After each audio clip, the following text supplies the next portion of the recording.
Welcome to the beginning of this journey into psychological copywriting. In this chapter, we will explore the core philosophy that differentiates professional persuasion from general content creation. This content is for informational and entertainment purposes only and does not constitute professional business, marketing, or financial advice. We encourage you to consult with qualified professionals regarding the application of these techniques within your specific legal and regulatory environment.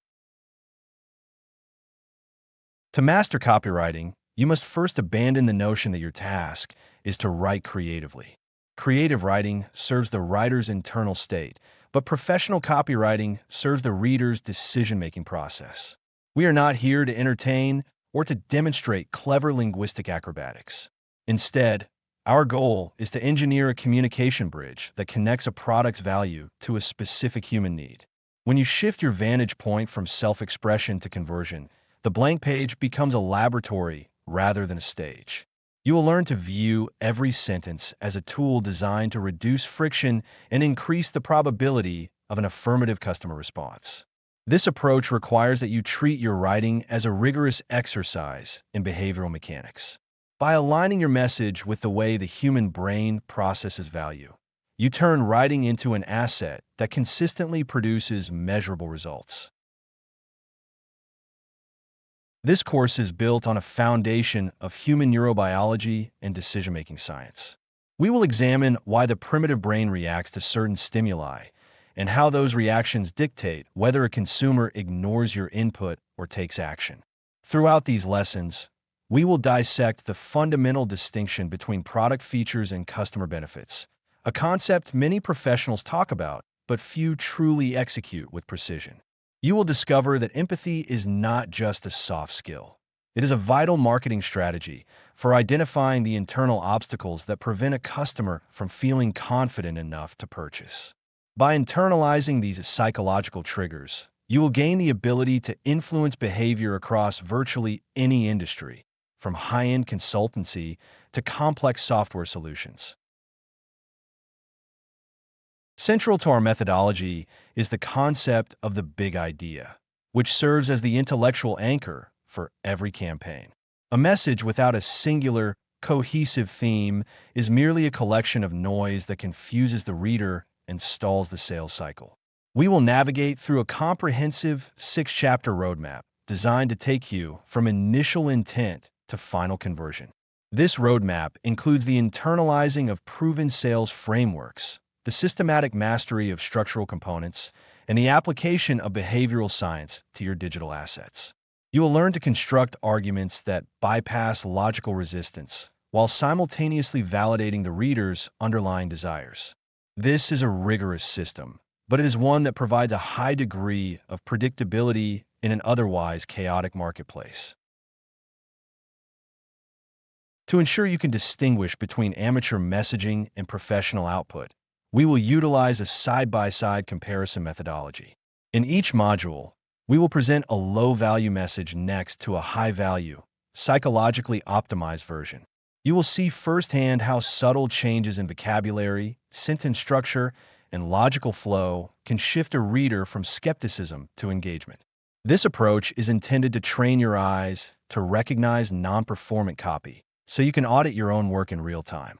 Expect to move away from guesswork and toward a process-driven workflow that prioritizes psychological validity. Your success in this course will be directly proportional to your willingness to discard old habits and adopt this analytical, data-informed perspective. I look forward to our next interaction.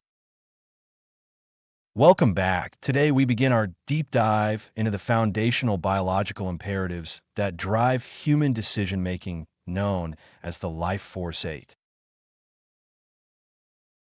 When we write copy, we are essentially attempting to architect a bridge between a product's features and the primal, often unconscious, needs of our reader. The Life Force 8, or LF8, framework provides a scientific taxonomy of these universal human drives that exist regardless of culture, age, or socioeconomic background. These desires are not learned behaviors, but are instead deeply ingrained biological reflexes that evolve to ensure our survival and reproductive success. These 8 imperatives include survival, enjoyment of food, freedom from fear, sexual companionship, comfortable living, superiority, care for loved ones, and social approval. Because these drives are pre-wired into the human nervous system, they function as psychological levers that, when activated correctly, bypass the analytical brain and trigger immediate physiological responses. A copywriter who neglects these primitive instincts is merely describing a product, whereas one who utilizes them is selling a compelling solution to a fundamental human need. By mapping our value proposition directly onto one of these 8 pillars, we shift the conversation from technical specifications to visceral necessity. This shift is essential because the human brain is conditioned to prioritize these primitive desires over abstract concepts or logical arguments that don't immediately relate to its well-being. Survival and the enjoyment of food and beverages represent the most basic tier of these desires, acting as the bedrock upon which all other motivations are constructed. In a modern context, survival is seldom about avoiding physical predators, but rather about avoiding financial ruin, health decline, or professional obsolescence. Consequently, we frame products that offer security, insurance, or career stability in language that satisfies this primal drive for self-preservation. Enjoyment of food and beverages acts as a powerful analog for any product that provides sensory pleasure or immediate gratification, such as luxury goods or high-end entertainment. When we move into the realm of freedom from fear, pain, and danger, we find the core motivator for any preventive service or risk mitigation tool. Effectively speaking to these drives requires that we clearly delineate the shadow of the problem before offering our product as the essential shield. The remaining imperatives, such as companionship, comfortable living, superiority, care for loved ones, and social approval, speak to the social and ego-driven aspects of human existence. These drives are frequently more potent in high-ticket markets because they directly address the buyer's status, internal narrative, and interpersonal relationships. It is helpful to differentiate these primary biological drives from secondary, or learned, desires, which include values like curiosity, efficiency, or the desire for cleanliness. These secondary wants are significant, but they lack the explosive emotional energy of the LF8 because they are acquired through civilization rather than biological evolution. When we rely solely on secondary desires, our copy often feels academic and detached, functioning as nothing more than a feature list. Conversely, aligning a product with a primitive desire creates immediate emotional resonance that forces the prospect to pause and engage. For instance, selling a high-end chair purely on the basis of its ergonomic efficiency, a secondary, intellectual desire, rarely creates urgency. However, phrasing the benefit in terms of prestige, comfort, and the ability to work without the fear of long-term health decline taps into superiority, comfort, and freedom from pain. This comparative analysis demonstrates that generic descriptive text fails because it speaks to the logical brain, while focused LF8 copy triggers the visceral physiological needs that drive actual purchasing behavior. The goal is to identify which specific primitive desire acts as the primary anchor for the reader's current pain point. Once you have identified this anchor, you must structure your narrative trajectory to emphasize the gratification of that specific drive throughout your messaging.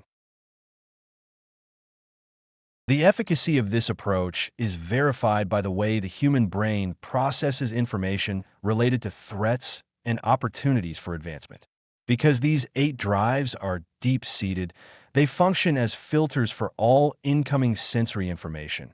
We ignore what is irrelevant to our survival and social standing and hyper-focus on what is critical. Generic copy requires the reader to perform the mental labor of connecting the product's features to their desired outcomes, a process that usually results in the reader clicking away. When you explicitly link your offer to one of these 8 desires, you do the heavy lifting for the reader by providing an immediate, emotionally satisfying bridge. This creates a state of psychological urgency because you have positioned the product as a tool to fulfill an immediate survival or status requirement. It is important to emphasize that this is not about manipulation for its own sake, but rather about effective communication that respects the reader's underlying psychological priorities. By understanding these 8 primitive desires, you gain a repeatable, diagnostic mental model for analyzing any product in any market. Use this framework to prune away the descriptive fluff that obscures the core benefit and replace it with language that resonates with the biological hardware of your prospect. I will see you in the next lecture. Welcome back. Let's explore the cognitive shortcuts that govern human decision-making and how we can apply them to our writing. We will examine the systematic errors that influence consumer choice and provide a framework for using these principles ethically and effectively in your copy. Human cognition is inherently limited by time and mental processing capacity, leading the brain to rely on heuristics or mental shortcuts to simplify complex decisions. Behavioral economics suggests that these shortcuts, while efficient, often lead to predictable biases that copywriters can leverage to guide user behavior. Loss aversion is arguably the most potent of these biases, as research consistently shows that the psychological pain associated with losing $5 is far greater than the pleasure derived from gaining that same amount. When you write copy, focusing on what a customer stands to lose by ignoring your offer is frequently more persuasive than focusing on what they gain. For instance, instead of highlighting the potential profit a client might make with your software, focus on the revenue they are currently hemorrhaging every day they remain without it. This framing shifts the reader from a passive, analytical state into a proactive, defensive mindset that prioritizes mitigation of perceived risk. Social proof operates on the fundamental human need for consensus and validation, particularly when the decision context involves uncertainty or high stakes. The bias arises from the belief that if others are performing an action, that action must be correct, effectively offloading the cognitive burden of research to the crowd. In copywriting, this is not merely about including a generic testimonial, but about selectively highlighting social proof that aligns with your specific audience's identity. When a consumer sees an expert endorsement or a large number of satisfied peers, their internal friction drops significantly because the perceived risk of social ostracization or poor decision-making is minimized. However, you must ensure that this proof feels authentic, as modern digital consumers are remarkably adept at detecting manufactured or artificial consensus. Authentic testimonials that name specific results and address potential common objections are far more effective than vague platitudes from unknown entities. Scarcity, or the perception that a resource is in limited supply, creates an immediate impetus for action due to the human tendency to value rare items more than abundant ones. When we know an offer is expiring or inventory is running low, our brain triggers an urgency response that bypasses slow, reflective deliberation in favor of rapid decision-making. The anchoring effect serves as another pillar of decision architecture, where the first piece of information a consumer encounters acts as a benchmark for all subsequent evaluations of value. If you present a premium price point first, the standard pricing tier will appear significantly more reasonable by comparison, even if the absolute cost remains unchanged. By setting the anchor high, you modulate the consumer's internal valuation process before they have even assessed the features or benefits of the product itself. Finally, the halo effect and authority bias play crucial roles in establishing the credibility required to close a high-ticket transaction. The halo effect suggests that our positive impression of a person or brand in one specific area, such as aesthetic design or personal charisma, spills over to influence our perception of their competence in unrelated areas. By ensuring professional consistency, clean typography, and a cohesive brand narrative, you benefit from this cognitive spillover, making your claims appear more trustworthy. Authority bias further exploits our learned inclination to defer to specialized knowledge, whether it manifests through published scientific research, expert credentials, or a clear, authoritative tone. You should integrate these elements by citing verified data or showcasing deep technical understanding, which forces the reader to acknowledge your position as a trusted advisor rather than just another vendor. Using these tools requires a clear sense of responsibility, as the goal is to nudge the user toward a beneficial choice, not to manipulate them into a regrettable one based on manufactured urgency. Talk to you later. Welcome back. In this chapter, we pivot from cognitive biases toward the emotive architecture of your writing, specifically focusing on how narrative structures bypass analytical friction.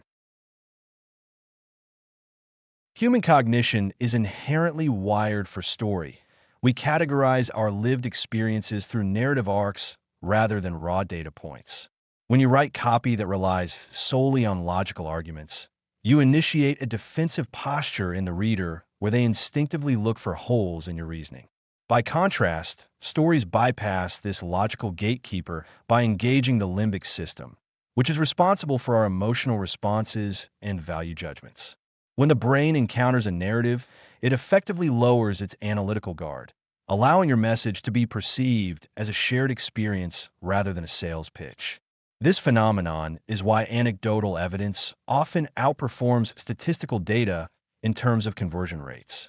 Our goal is to leverage this biological predisposition to maintain high levels of engagement throughout your copy. By understanding the rhythm of storytelling, you can transition from a transactional vendor to a trusted guide in the eyes of your customer. The most effective framework for this narrative shift is the adaptation of the hero's journey into the sales funnel context. Many novice copywriters make the mistake of positioning their brand or product as the protagonist of the story, but this is a fundamental error. The customer must always occupy the role of the hero, while your product serves exclusively as the mentor or the tool that facilitates their transformation. The hero begins in a state of discomfort or deficiency, encounters an obstacle, and eventually meets the mentor who provides them with the means to overcome their plight. If you position yourself as the hero, the reader becomes a passive observer rather than an active participant in the transformation you are selling. You must clearly define the customer's internal struggle, their fears, and their aspirations, ensuring they see their own shadow reflected in the narrative arc. Once the customer identifies with the hero, the solution you offer becomes a natural necessity for their journey. To structure these narratives, we often utilize the pain agitation solution, or PAS, model, which is arguably the most efficient storytelling framework for direct response. You begin by identifying a specific, relatable pain point the reader is currently experiencing in their daily life. You then agitate this pain by exploring its consequences, effectively highlighting the emotional cost of inaction or stagnation. This sequence forces the reader to acknowledge the urgency of their situation before you even introduce your product. Finally, you provide the solution as the logical, yet essential, resolution to the tension you have cultivated.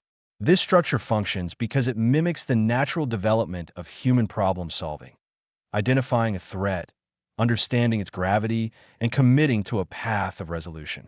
Without the agitation phase, the reader often feels no incentive to move toward your solution, as the pain is perceived merely as a mild inconvenience rather than an act of conflict. Vividness in your copy is not an aesthetic choice, but a neurological imperative, which you can achieve through the precise application of sensory language. When you articulate a benefit, you should aim to trigger the reader's internal simulation by describing sensory details that evoke sight, sound, touch, or emotion. Instead of telling a reader that a software tool will save them time, you might describe the feeling of closing their laptop at 5 o'clock without the lingering anxiety of incomplete tasks. This technique creates mental imagery that the brain processes similarly to real-world experience, significantly improving brand recall and emotional connectivity. By focusing on sensory input, you bridge the gap between where the reader is currently situated and the aspirational state they desire. When the mind can visualize the destination, the resistance to the transition becomes significantly easier to manage. Successful long-form sales letters and email campaigns share a specific trait. They maintain high levels of empathy by treating the reader's struggles with gravity. If you look at emails that achieve industry-leading open and click-through rates, you will notice they rarely lead with product features. Instead, they open with a narrative stake that demands the reader's attention through shared vulnerability or a compelling revelation of a common, ignored difficulty. These pieces of copy effectively sustain engagement because they rely on the tension created by the narrative hook, compelling the reader to reach the end of the text to find relief. As you draft your next campaign, evaluate whether your copy assumes the burden of the customer's journey or simply asks them to perform a task. If you can master the art of emotional stakes, your copy will stop feeling like an intrusion and start feeling like an essential resource to your audience. I will see you in the next lecture. Welcome back. In this lesson, we will explore radical empathy as a deliberate mechanism for building trust and establishing deep resonance with your target audience. Authentic trust is rarely a byproduct of clever phrasing or high-pressure tactics. Instead, it emerges when a reader feels genuinely understood by a brand. To achieve this, you must look past the superficial demographic data and immerse yourself in the customer's internal monologue. This requires identifying their deepest pains, frustrations, and the silent aspirations they rarely voice to others. I suggest utilizing the folder method as a professional, repeatable system for this process. This entails maintaining a digital repository for every snippet of customer feedback, forum comment, or support ticket you encounter. By tagging these inputs by emotion or specific failure point, you begin to see patterns that remain invisible to your competitors. Over time, this aggregated data reveals the specific vocabulary your audience uses to describe their own world, which you can then mirror in your future copy. Writing copy that makes a reader feel seen is fundamentally about meeting them exactly where they are in their current journey. If you ignore their immediate reality by pushing a product too quickly, you create a psychological distance that effectively kills conversion. You must enter the conversation already happening in their head by validating their current struggle before you ever introduce a solution as the logical next step. Adopting a peer-to-peer tone is critical here. It dismantles the inherently suspicious us versus them dynamic present in most transactional marketing. When you write as a partner rather than a vendor, you shift the relationship from an adversarial negotiation to a collaborative path forward. This tone does not require informality, but it does demand a lack of condescension and an acknowledgement of the reader's agency. When the reader realizes that you're articulating a frustration they thought was unique to them, their defensive barriers naturally begin to lower. The business case for radical empathy is not merely philosophical. It is a measurable strategy for increasing stability and revenue. When a consumer buys from a place of genuine connection rather than impulse or deceptive hype, the likelihood of a refund drops significantly. Consumers who feel understood are less likely to experience buyer's remorse because they perceive the purchase as an investment in their own identity or goals. Furthermore, this approach directly influences customer lifetime value, as it transforms a one-time transaction into a relationship anchored in trust. A loyal customer is fundamentally more resistant to competitor poaching because they view your brand as a source of understanding and support. You are essentially building an ecosystem where the value proposition extends beyond the physical product to include the psychological safety you provide. If you consistently treat the reader as an intelligent peer, you build a foundation that is incredibly difficult for your competitors to replicate. See you in the next lecture. Hello. and welcome to this exploration of how we can apply classical motivational psychology to the craft of copywriting. In this chapter, we will dissect Maslow's hierarchy of needs to understand how to align our messaging with the specific psychological state of our target audience. To effectively influence a reader, we must first recognize that human motivation is not a monolithic structure, but a tiered sequence of priorities. When we examine Maslow's hierarchy of needs, we see a foundational progression that starts with physiological requirements and ascends towards self-actualization. A commodity serves a physiological or safety purpose, such as a basic caloric supplement or a generic padlock, fulfilling a biological or regulatory necessity. As we move up the pyramid, the psychological driver shifts from simple survival to social belonging, personal esteem, and ultimately, the realization of one's full potential. The copywriter's challenge is to map the product benefits to the specific level occupied by the customer's current reality. If you attempt to sell a self-actualization dream to someone whose immediate concern is a safety deficiency, your message will sound disconnected and fail to resonate. Conversely, if you position a premium service as a mere safety feature, you fail to justify the price premium that aspirational psychological alignment commands. Consider the practical application of shifting these psychological tiers by looking at the same product, perhaps a high-quality ergonomic office chair, through two distinct lenses. A safety-focused message emphasizes structural integrity, lumbar support, and the prevention of long-term back injury, effectively framing the purchase as an insurance policy against future physical discomfort. This messaging speaks to a customer concerned with immediate health preservation, where the perceived value is tethered to the avoidance of negative outcomes. In contrast, an esteem-focused message for that same chair positions it as a badge of professional status, a cornerstone of an elite home office designed for the high-performing executive. Here, the marketing copy abandons the discussion of posture in favor of framing the seat as the command center for one's personal empire, appealing to the user's desire for social recognition and professional superiority.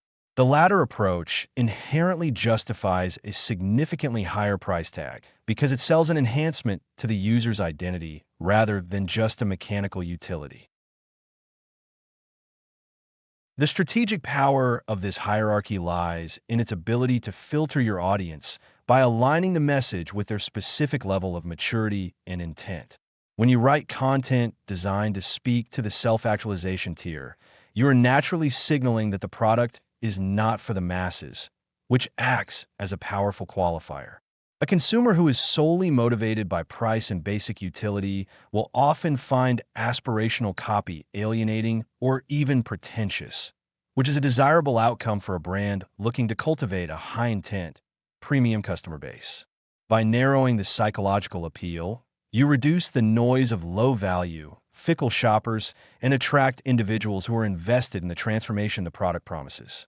This process of intentional positioning requires us to accurately diagnose whether our audience perceives our solution as a basic tool or a vehicle for personal growth. Once you can articulate that shift in your copy, you stop competing on arbitrary market comparisons and start occupying a unique space in the prospect's mental landscape. Modern marketing often forgets that the higher the level of the hierarchy you touch, the more enduring the customer relationship becomes. While price wars are common at the base of the pyramid, where products are treated as commodities, loyalty is forged at the top through shared values and identity affirmation. If your copy continuously reinforces a customer's sense of self-worth or their progress toward their highest goals, you transform a one-time transaction into a continued partnership. Developing the ability to toggle between these tiers allows you to remain relevant across different customer segments without changing the product itself. You are simply changing the story around the product to meet the user where they are, acknowledging their immediate concerns before gently inviting them to transcend their existing status. Mastery of this framework ensures that your words do more than describe features. They address the deep-seated human desire to evolve. I look forward to discussing how these concepts integrate with our next topic. Welcome back. In this chapter, we will explore why modern audiences are inherently skeptical and how to neutralize that resistance using proven psychological frameworks. The modern consumer exists in a state of perpetual defensive alertness, largely because they are inundated with thousands of commercial messages every single day. This is an evolutionary response to environmental noise. When everything claims to be the best, the most revolutionary, or the ultimate solution, the brain defaults to filtering out almost everything as potential deception. If your copy sounds like standard marketing fluff, the reader's internal firewall triggers an immediate dismissal. To write effectively, you must understand that the wall of skepticism is not a personal affront, but a structural filter developed to protect the consumer from cognitive overload. You're not fighting their intelligence. You are navigating their survival mechanism. Your objective is not to shout louder than the background noise, but to speak in a language that bypasses this defensive reflex entirely. By acknowledging the skepticism and validating it, you move from being an adversary trying to sell something to being an honest guide offering value. One of the most powerful tools at your disposal is the implementation of the damaging admission, a concept famously championed by Eugene Schwartz. It is counterintuitive to suggest that highlighting a flaw in your product will increase sales, yet it functions because it violates the pattern of self-serving bias found in most advertisements. When you candidly admit to a minor limitation, such as a product not being the cheapest on a market or requiring a specific learning curve, you suddenly gain credibility regarding everything else you claim.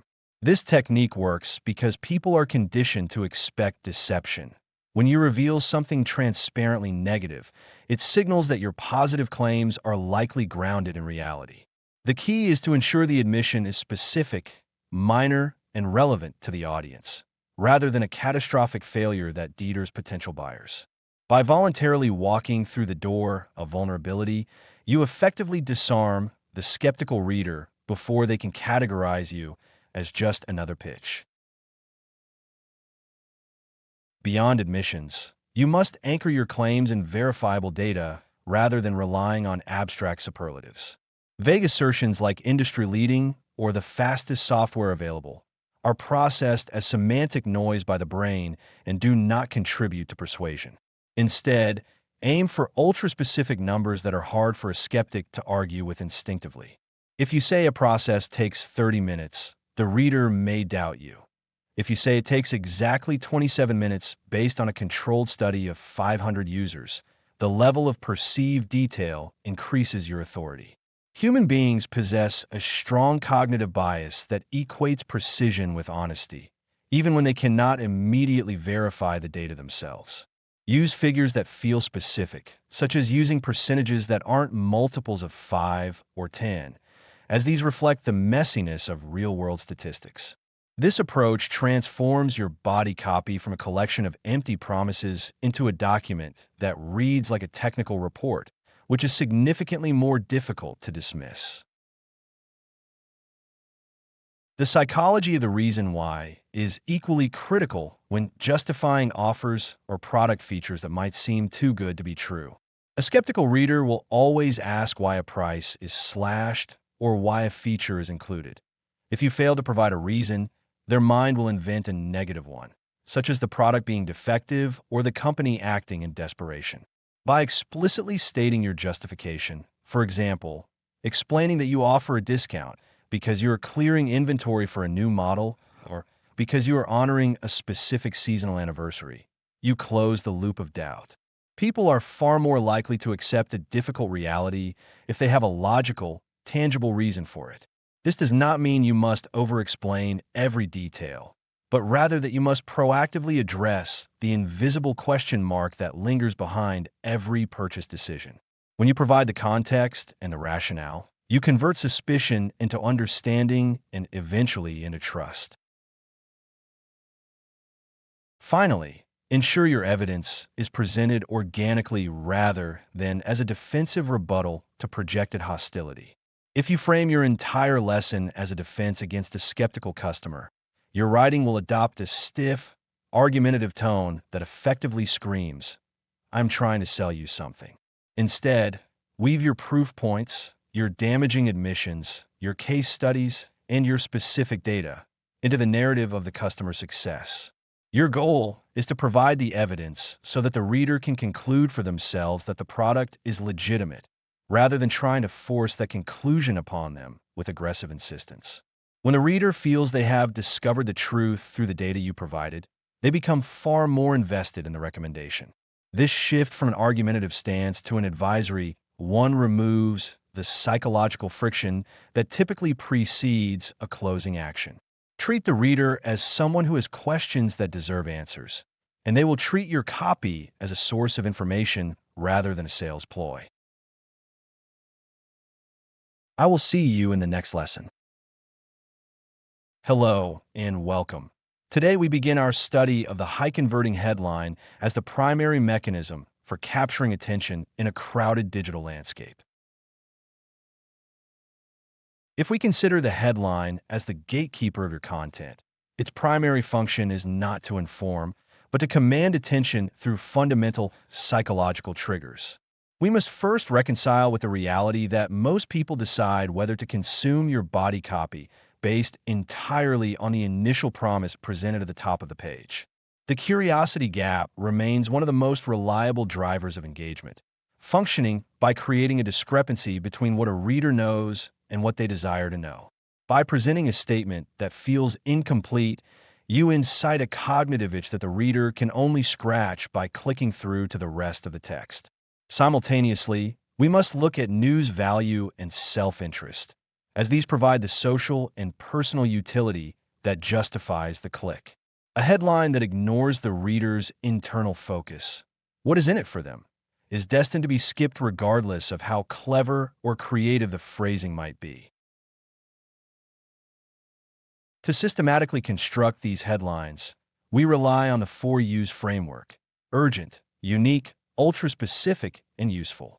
Urgency motivates the reader to act immediately, preventing the procrastination that often kills conversion rates before they truly begin. Uniqueness ensures that your content stands out among a sea of generic, repetitive claims that have become background noise to the average consumer. When we talk about ultra-specificity, we are moving away from abstract promises and toward concrete outcomes, such as replacing a vague claim of improved efficiency with a specific promise of saving 5 hours per week. Finally, the utility component, or usefulness, acts as the bedrock of your promise, ensuring that the reader perceives the content as a tool for solving a real-world problem. By balancing these 4 attributes, you move from hit-or-miss creativity to a repeatable discipline of engineering desire. One of the most potent patterns we observe in successful copy is the how-to headline, which works because it fundamentally promises a better future state. It provides a roadmap for the reader, signaling that the content is a practical guide rather than a theoretical musing. By implying that the difficulty of achieving a result can be mitigated through process, you create an inherent allure that bypasses the friction of doubt. Conversely, we should not ignore the tactical use of negative headlines, which tap into the well-documented psychological phenomenon known as negativity bias. Humans are evolutionarily wired to pay more attention to potential threats or warnings than to positive gains, meaning a headline centered on avoiding common pitfalls often outperforms a positive counterpart. While this strategy is powerful, it must be handled with care to maintain the brand authority that is necessary to cultivate long-term trust. When we compare clickbait to high-authority headlines, we see a divergence in both performance and the longevity of the reader relationship. Clickbait relies on exaggerated promises that lack substance, leading to immediate spikes in traffic followed by high bounce rates and diminished trust. High-authority headlines, however, leverage the same curiosity-inducing structures while backing them up with genuine value and competence. It is essential to recognize that a headline is not a one-off creative whim, but a process of iterative refinement based on the 80-20 rule. If the headline accounts for 80% of the value of your content, then it stands to reason that you should spend the majority of your time perfecting it. I recommend writing at least 25 variations for every headline you deploy, as the marginal gains found in the 25th iteration often determine the ultimate success of the underlying offer. See you in the next lesson. Welcome back to our exploration of high-converting headline frameworks. In this session, we will examine the mechanics of the curiosity gap and how to effectively manage open loops in your copy. The curiosity gap is a psychological phenomenon based on the information gap theory originally proposed by George Lowenstein. It suggests that when we perceive a gap between what we know and what we want to know, it creates a state of cognitive discomfort. This discomfort functions much like a physical urge, driving the reader to seek information to close that gap and restore their equilibrium. As copywriters, we exploit this by providing just enough information to pique interest without revealing the ultimate payoff immediately. The goal is to sustain engagement throughout the entire page by delaying the resolution of these curiosity hooks.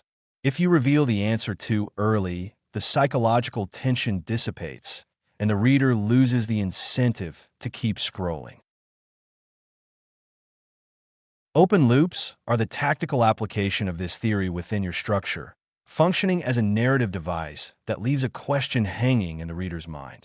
Think of your headline as the start of an open loop that implies a future resolution, while the subheadlines and body text act as the connective tissue that leads toward that resolution. For instance, in an email subject line, you might use a phrase like the one asset no one saw coming instead of "here is our new financial tool." The latter is a closed statement that requires no further inquiry, whereas the former creates an immediate requirement for the reader to open the email to identify the asset. This requires a delicate balance between intrigue and clarity to ensure that the reader feels teased rather than tricked. When crafting these hooks for platforms like Facebook ads, the temptation is often to lean entirely into mystery, but this can backfire if the reader feels misled. I prefer to maintain a high degree of transparency regarding what the reader will encounter upon clicking. If you use a blind headline that offers zero context, you might see a high click-through rate but suffer a severe drop in conversion because the prospect feels the eventual landing page did not deliver on a specific promise.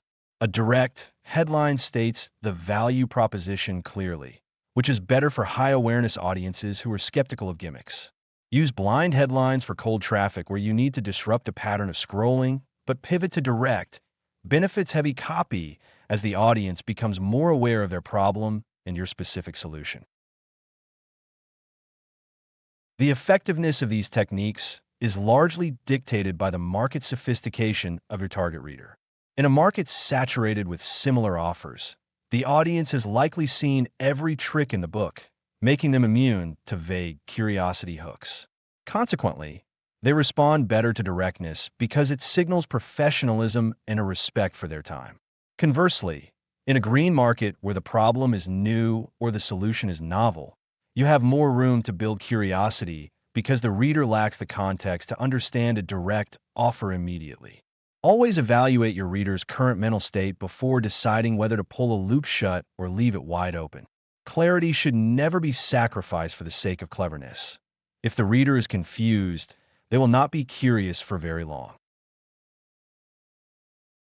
Designing a successful loop involves mapping out the trajectory of the reader's curiosity throughout the entire asset. You want to weave in smaller loops that are resolved quickly to build momentum, while keeping the primary, overarching loop open until the final call to action. This creates a rhythm where the reader is consistently satisfied with small bursts of information while remaining hungry for the final, larger resolution that only your offer can provide. This structure effectively turns a static piece of writing into an interactive experience. By understanding that humans are neurologically wired to seek closure, you can use these frameworks to sustain attention significantly longer than a linear, straightforward explanation ever could. See you in the next lecture. Welcome back. let's discuss the strategic use of headlines as a mechanism for segmentation rather than simple attention grabbing. In this segment, we move beyond the superficial goal of simply getting clicks to the more nuanced objective of filtering your traffic. The fundamental purpose of a headline is to serve as a gatekeeper, ensuring that your subsequent sales message is only consumed by individuals who possess the specific pain points or desires that your product addresses. When you intentionally craft your lead in to repel individuals who are not a good fit for your offer, you actually improve your conversion rates by focusing your resources on high-intent candidates. This is a form of psychological profiling. By being hyper-specific, you signal to your ideal customer that you understand their unique world, while simultaneously telling the unqualified observer that this content is not for them. You can achieve this through an if/then structural logic, where you present a condition that defines a specific segment of your market before delivering the promise. For example, if you're selling a high-end investment advisory service, a headline like, "If you have surpassed $2 million in annual exit liquidity, but find your current portfolio underperforming," then you may be missing these 3 asset classes, creates an immediate filter. This approach effectively segments your readers before they even engage with your first paragraph. Another powerful technique for segmentation is the direct calling out of an audience, which leverages what cognitive psychologists define as the cocktail party effect. This phenomenon describes the human brain's remarkable ability to focus on specific stimuli while filtering out ambient noise in a crowded environment, such as hearing your name across a room. By explicitly naming your target market, such as "attention freelance graphic designers struggling with client scope creep," you trigger an involuntary physiological response in those individuals. They suddenly pay attention because the message has been uniquely tailored to their identity and specific professional struggle. Meanwhile, those who do not fall into that category intuitively move on, which is the desired outcome for a segmented funnel. The "who else wants" formula also functions as a self-selection tool by creating an exclusionary group that the reader subconsciously wants to join. When you write, "Who else wants to master Python for data science without an engineering degree?" you are filtering for the ambitious learner who values efficiency over a traditional academic path. As you refine these headlines, you must integrate a deep understanding of market sophistication, a core concept developed by Eugene Schwartz. Markets evolve over time. As a particular solution becomes common, your audience's awareness increases, and the effectiveness of direct claims diminishes significantly. In a new, untapped market, a headline making a direct promise, such as "lose 10 pounds in 10 days," can be highly effective because the audience is naive. However, once that claim has been repeated by 1,000 competitors, the reader becomes skeptical and the market shifts from direct to indirect claims or a focus on a new mechanism. This is where your segmentation strategy must align with the 5 levels of reader awareness: unaware, problem-aware, solution-aware, product-aware, and most aware. If you're targeting someone who is unaware, your headline needs to focus on the symptom or the underlying desire, not the product itself.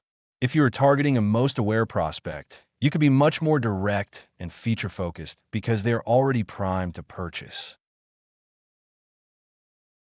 Successfully applying these frameworks requires you to act as an architect of your reader's journey rather than just a writer of catchy phrases. You are constructing a funnel where the headline serves as the first and perhaps most important qualification node. If your headline is too broad, you will receive high traffic that never converts because the message lacked the necessary resonance for the specific individual. Conversely, by restricting your headline to a narrow definition of a user, you create a stronger psychological bond with the few who are truly your prospects. Always consider whether your headline communicates that you are answering a specific question for a specific person. If you can define the exact set of conditions that make a reader your ideal customer, you can write a headline that functions as a magnet for them and a shield against everyone else.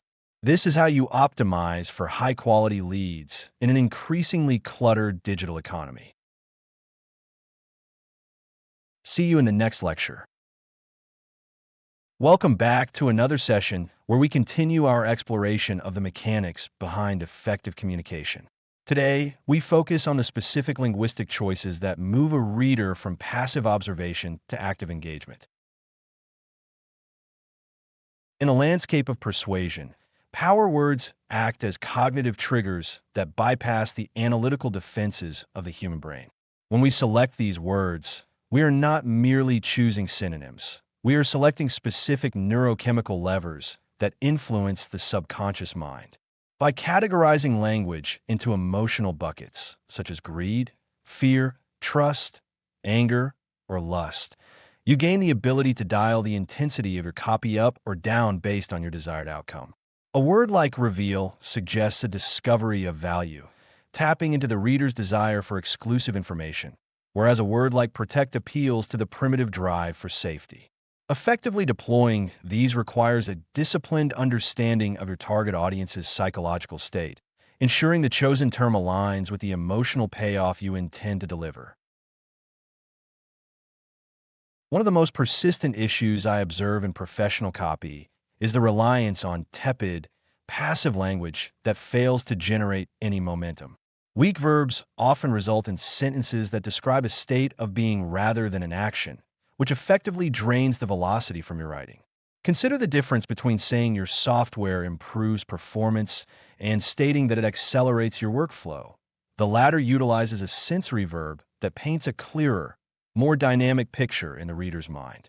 To improve this, scan your current work for verbs that are easily replaced by more precise interventions. Aim to replace vague descriptions with language that communicates movement or tangible sensory change. This transition from passive observation to active participation is precisely what keeps a reader moving down the page toward your call to action. It is equally important to address what psychologists call the brain's ignore filter, often activated by the overuse of stale, corporate marketing jargon. When you use words such as innovative, synergy, or leading edge, the brain flags this as low-value noise and disengages to save cognitive energy. This so-called marketing speak signals to the prospect that they are about to be sold to, triggering a natural defensive skepticism that is notoriously difficult to overcome once established. Replace these empty containers with specific, concrete language that describes what the product actually does, not how impressive you feel it sounds.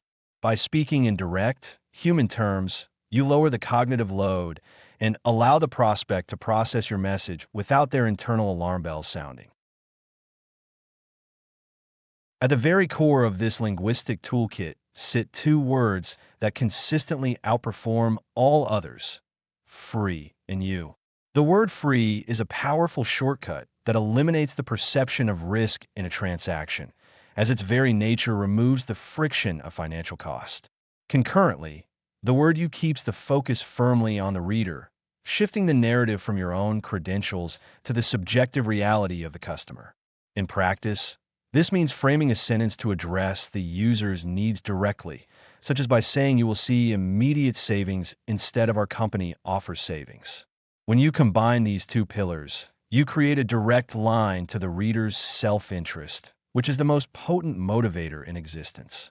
Leveraging these words requires maturity in editing, as they must feel integrated into the natural flow of your copy rather than forced additions. The disciplined approach to tightening your copy involves a relentless pruning of unnecessary adverbs and a substitution of adjectives for precise, emotional triggers. If you find your text laden with words ending in ly, you are usually adding bloat where a stronger verb would have sufficed.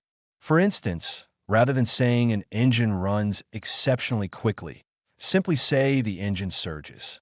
This substitution forces you to choose a verb that carries the emotional weight of the entire phrase, which is a hallmark of high-converting professional writing. Observe how industry-leading ads utilize this economy of language to deliver a visceral, punchy experience that feels both urgent and authentic.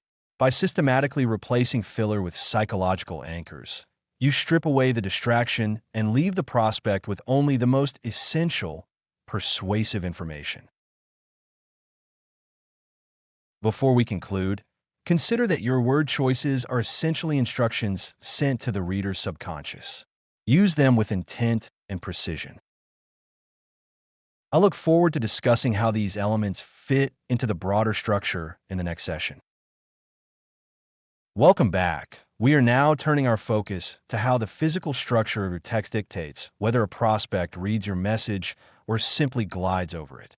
In this discussion, we will cover the psychological mechanics of visual hierarchy and how formatting choices directly influence reader retention.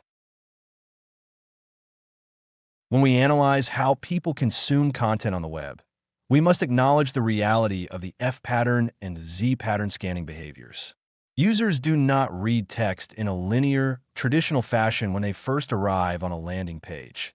Instead, their eyes dart across the top, move down the left side, and scan horizontally across content blocks. The F pattern is common on text-heavy pages, where users read the first few lines and then search for keywords along the left margin. The Z pattern is more typical for landing pages where the goal is to guide the user from the top left, across the top, down to the opposite corner, and back across. If your headlines and layout do not align with these established cognitive paths, you are effectively fighting the user's natural biology. By structuring your headlines to fall exactly where the eye naturally lands, you reduce the cognitive load required to understand your offer. This alignment ensures that your core message remains visible even to those who are only skimming the page. Subheadlines play a critical role in what we call the dual readership path, which serves both the deep reader and the aggressive skimmer. Deep readers appreciate the flow of the main body copy, but the skimmer needs a summary of your argument without reading every single sentence. By utilizing subheadlines effectively, you create a narrative flow that allows a skimmer to grasp your entire value proposition just by reading the bolded text. This is a deliberate strategy to keep the momentum going throughout a long-form sales page, while preventing the feeling of being overwhelmed by a wall of text. When these subheadlines are positioned correctly, they bridge the gap between curiosity and consumption. They function like signposts on a highway, telling the reader exactly where they are and why they should care enough to read the paragraph below. If your subheadlines are merely descriptive rather than persuasive, you are squandering valuable opportunities to reinforce your main points for the skimmer. The psychology of font size, bolding, and whitespace acts as an invisible hand directing the user's focus toward your most essential psychological triggers. Whitespace, often misunderstood by novices as wasted real estate, is actually a tool for creating psychological room to breathe. When you provide ample negative space around a headline, you subconsciously tell the viewer that the information enclosed is cleaner, more important, and more authoritative. Overloading a page with bold text or excessively large fonts creates visual noise, which results in decision fatigue and rapid abandonment of the page. You should use bolding sparingly, as it should only highlight the most critical insights or emotional triggers that you want the readers out of trap.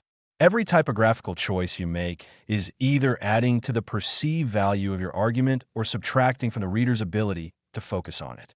Think of your layout as a way to prioritize information so that the hierarchy of importance is immediately self-evident. To facilitate constant forward motion, we often employ what are called bucket brigades, which are short, punchy phrases that lead the reader directly into longer paragraphs. These phrases act as a logical bridge, effectively breaking up the text into smaller, more manageable buckets of information. Examples include lines like "Here is the truth about our process," or "But wait, there's even more to consider." These segments are visually separate, but tethered together by a shared thread of interest that prevents the reader from feeling like the text is becoming tedious. Without these transitions, even the most compelling copy will struggle to maintain the user's attention over long distances. When a reader encounters a bucket brigade, their brain interprets it as a prompt to keep moving, which is the primary goal of any copywriter. Using these structures effectively turns a dense block of text into a conversational rhythm that feels easy and fast to digest. Comparing blocky text versus breathable text reveals a massive divide in read-through rates for almost every digital medium. A massive, dense block of text creates an immediate psychological barrier, signaling to the reader's subconscious that the effort required to process the information is too high. Humans are programmed to seek the path of least resistance, and a giant chunk of text looks like a chore rather than a solution. Conversely, breathable layouts incorporate short, 2 to 3 sentence paragraphs that create a sense of speed and accessibility. This structure trickles information into the reader's mind without triggering their internal resistance to long-form reading. It is a fundamental rule of visual design that the way your text looks is as important as what it says. If your copy forces the eye to work too hard to track lines from left to right, your reader will leave long before they reach the call to action. Punctuation in headlines is not just a grammatical choice. It carries a distinct psychological weight that influences how the promise is perceived. A question mark functions as an open loop, triggering the reader's innate desire for closure. Their brain will naturally search for the answer the question implies. Exclamation points, while often overused, are useful for punctuating a high-energy benefit, but they can quickly lead to skepticism if the tone feels too much like forced enthusiasm. The cliffhanger ellipsis is a powerful tool to generate anticipation, essentially acting as a bridge to the next thought. You might see a headline that ends with a trailing thought, which forces the reader to mentally lean in to understand what follows. Each of these punctuation marks changes the cadence and tone of your writing, which in turn alters how the reader feels about the content. Always test your punctuation to see if it creates the intended emotional state in your target audience before you finalize the layout. I will see you in the next lecture. Welcome back. In this lesson, we will focus on the empirical evaluation of your headlines to ensure your psychological triggers actually move the needle for your audience. When we discuss testing, we are not merely checking if a headline sounds good. We are verifying a hypothesis about human behavior. The foundation of any rigorous test is the distinction between click-through rate, which measures initial interest, and conversion rate, which measures the effectiveness of your promise at the point of sale. A high CTR with a low CVR usually suggests that your headline created a curiosity loop or a desire that the subsequent body copy failed to satisfy or resolve. By tracking these two metrics separately, you isolate whether the failure point is your hook or your offer. I rarely trust a headline that draws a crowd if that same crowd exits the page the moment they realize the internal logic of the offer does not align with the headline's premise.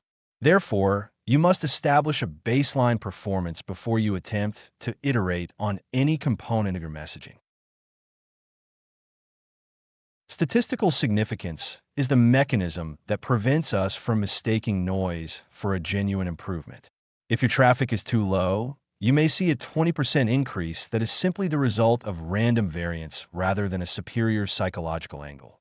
You must ensure you have collected a sufficient sample size to mathematically rule out that your results are caused by chance before declaring a winner.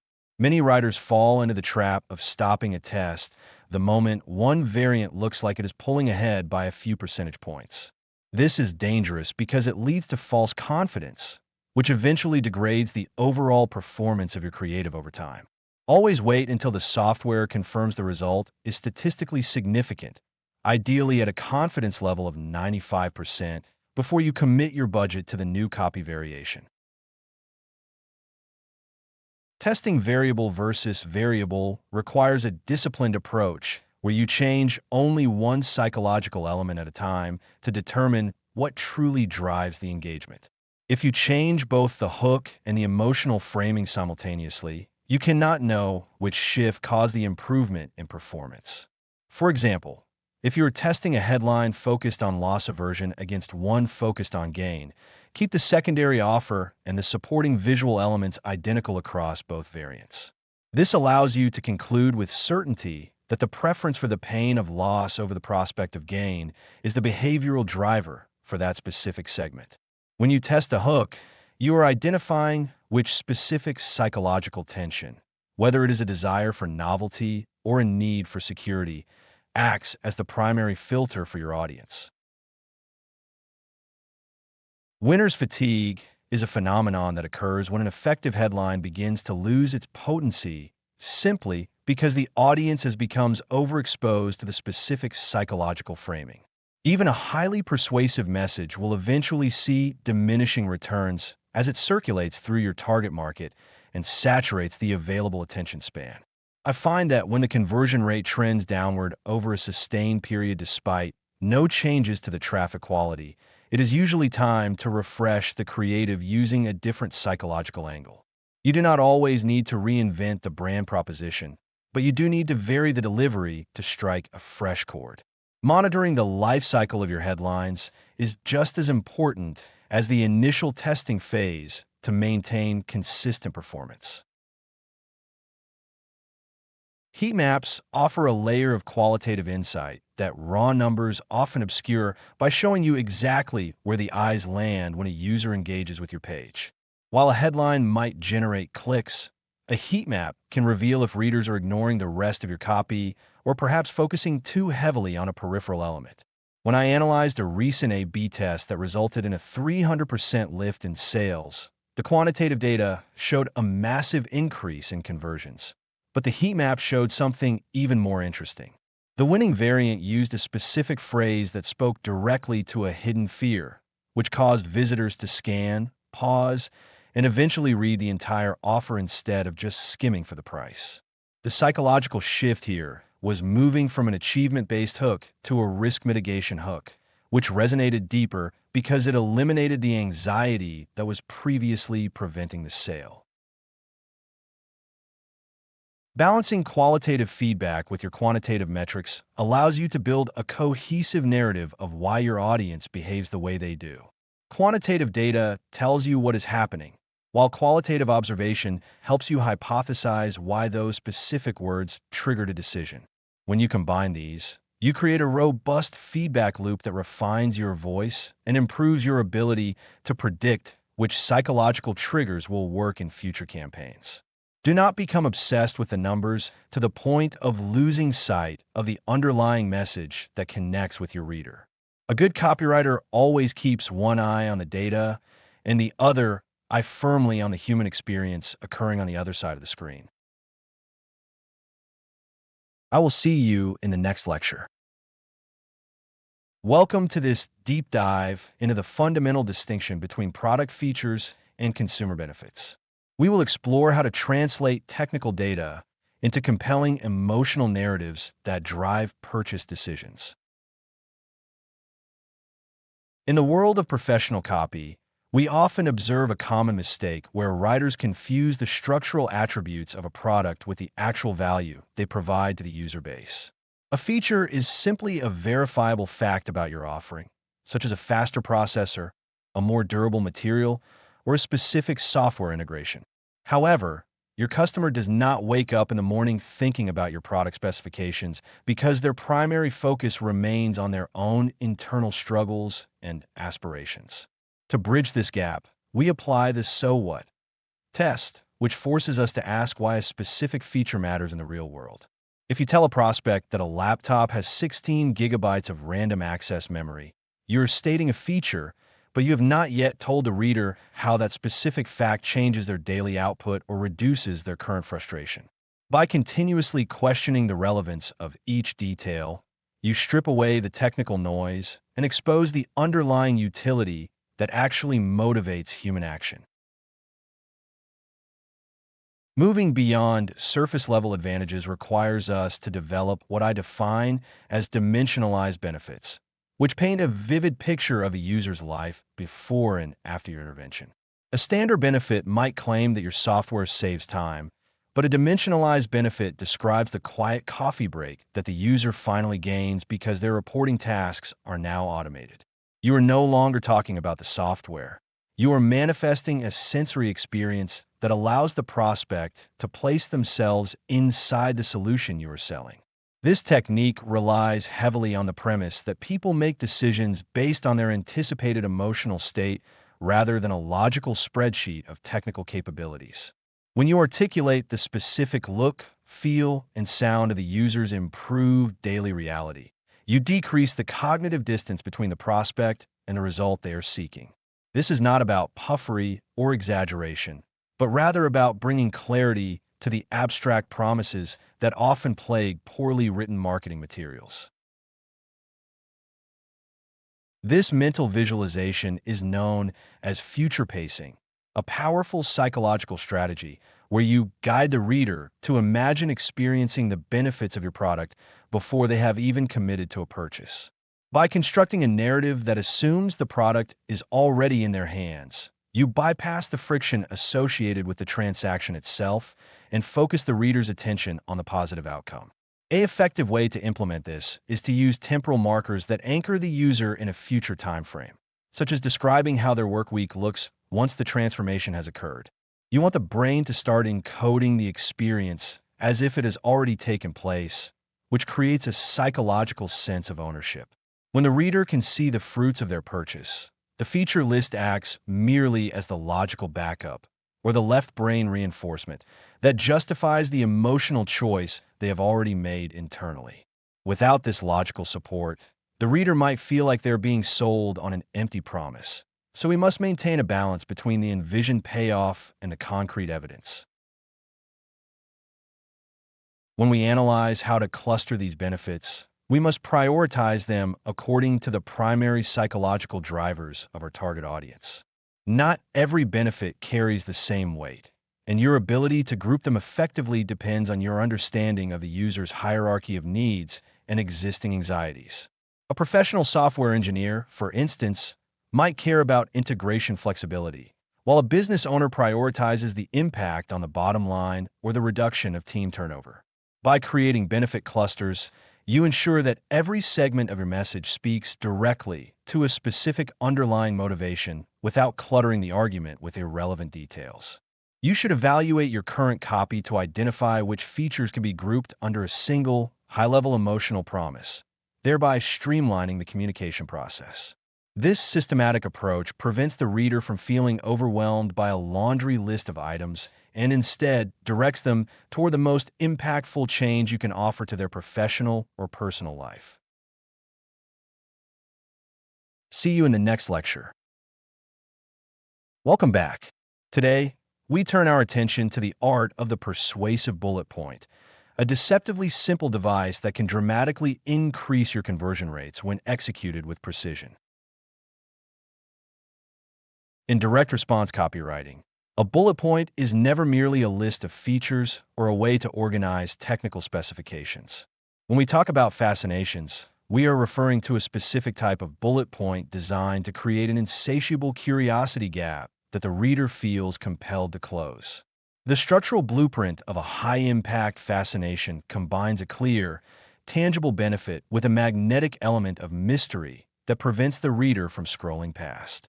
Consider a standard, ineffective bullet point like this course includes a module on email marketing. A fascination-based rewrite, by contrast, might look like the exact 4-sentence email template that generated a 30% open rate increase without a single mention of a discount. Notice how the first version confirms a feature, while the second version creates an open loop that the reader can only resolve by engaging further with your copy. The psychology behind this approach relies heavily on our brain's discomfort with incomplete information, a phenomenon often categorized as the curiosity gap. By withholding the conclusion or the specific mechanism behind a result, you force the reader to rely on your content to satisfy their need for an answer.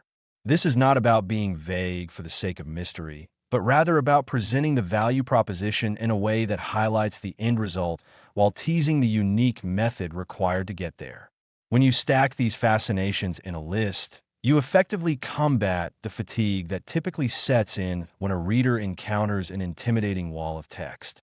Each line acts as a visual reset, breaking the dense paragraphs into digestible, highly readable chunks that keep the eye moving down the page toward your call to action.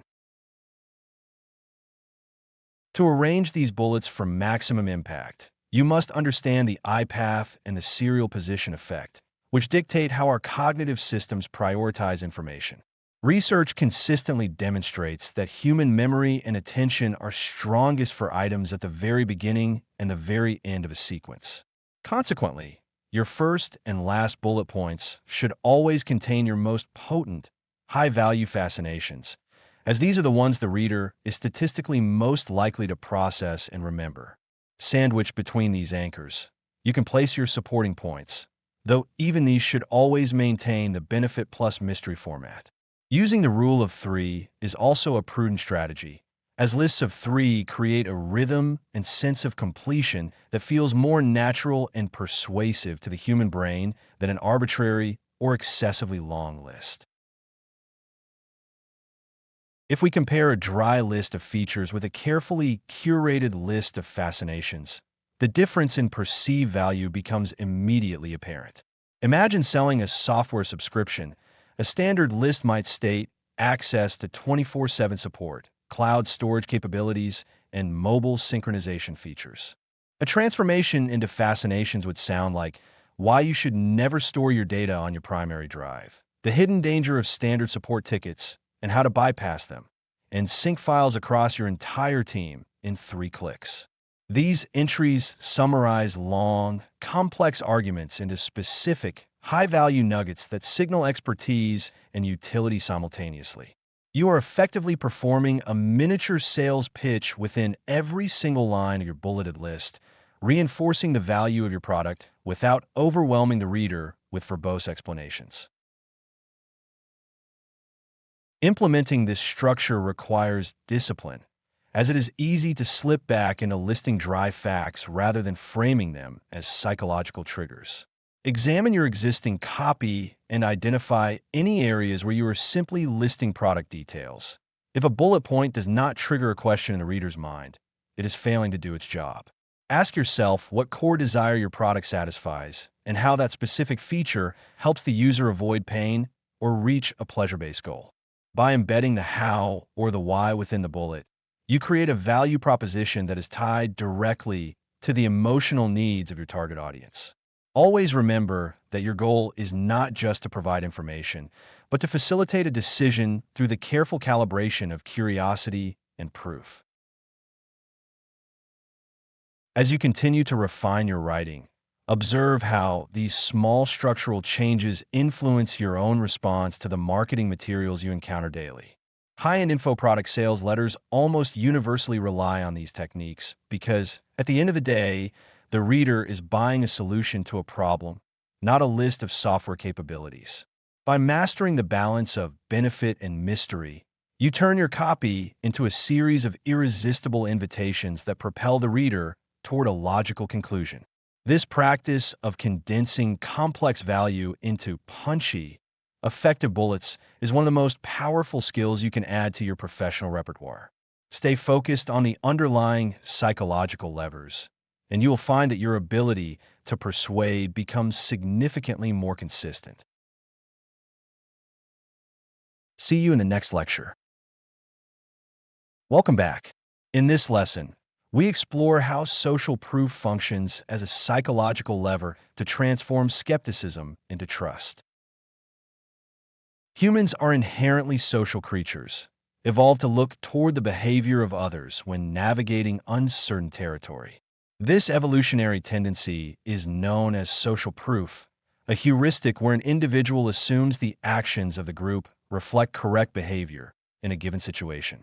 When you apply this to copywriting, you are essentially reducing the cognitive load on your prospect by proving that others have already traversed the path before them. It is not merely about showing a collection of happy faces. It is about strategically positioning evidence that mirrors the identity and anxieties of your target audience. If a potential customer sees someone similar to themselves succeeding with your product, the perceived risk of making a purchase drops significantly. You are essentially borrowing the credibility of others to validate your claims, effectively bypassing the natural defensive barriers that arise during a transaction. To leverage this effectively, you must understand the distinct flavors of social proof that satisfy different psychological needs. Expert proof provides authority by showcasing endorsements from recognized leaders in your industry, which functions well for high-ticket or technical products. Celebrity proof operates on the aspirational aspect of human nature, helping your brand borrow the appeal of a known personality to boost recognition.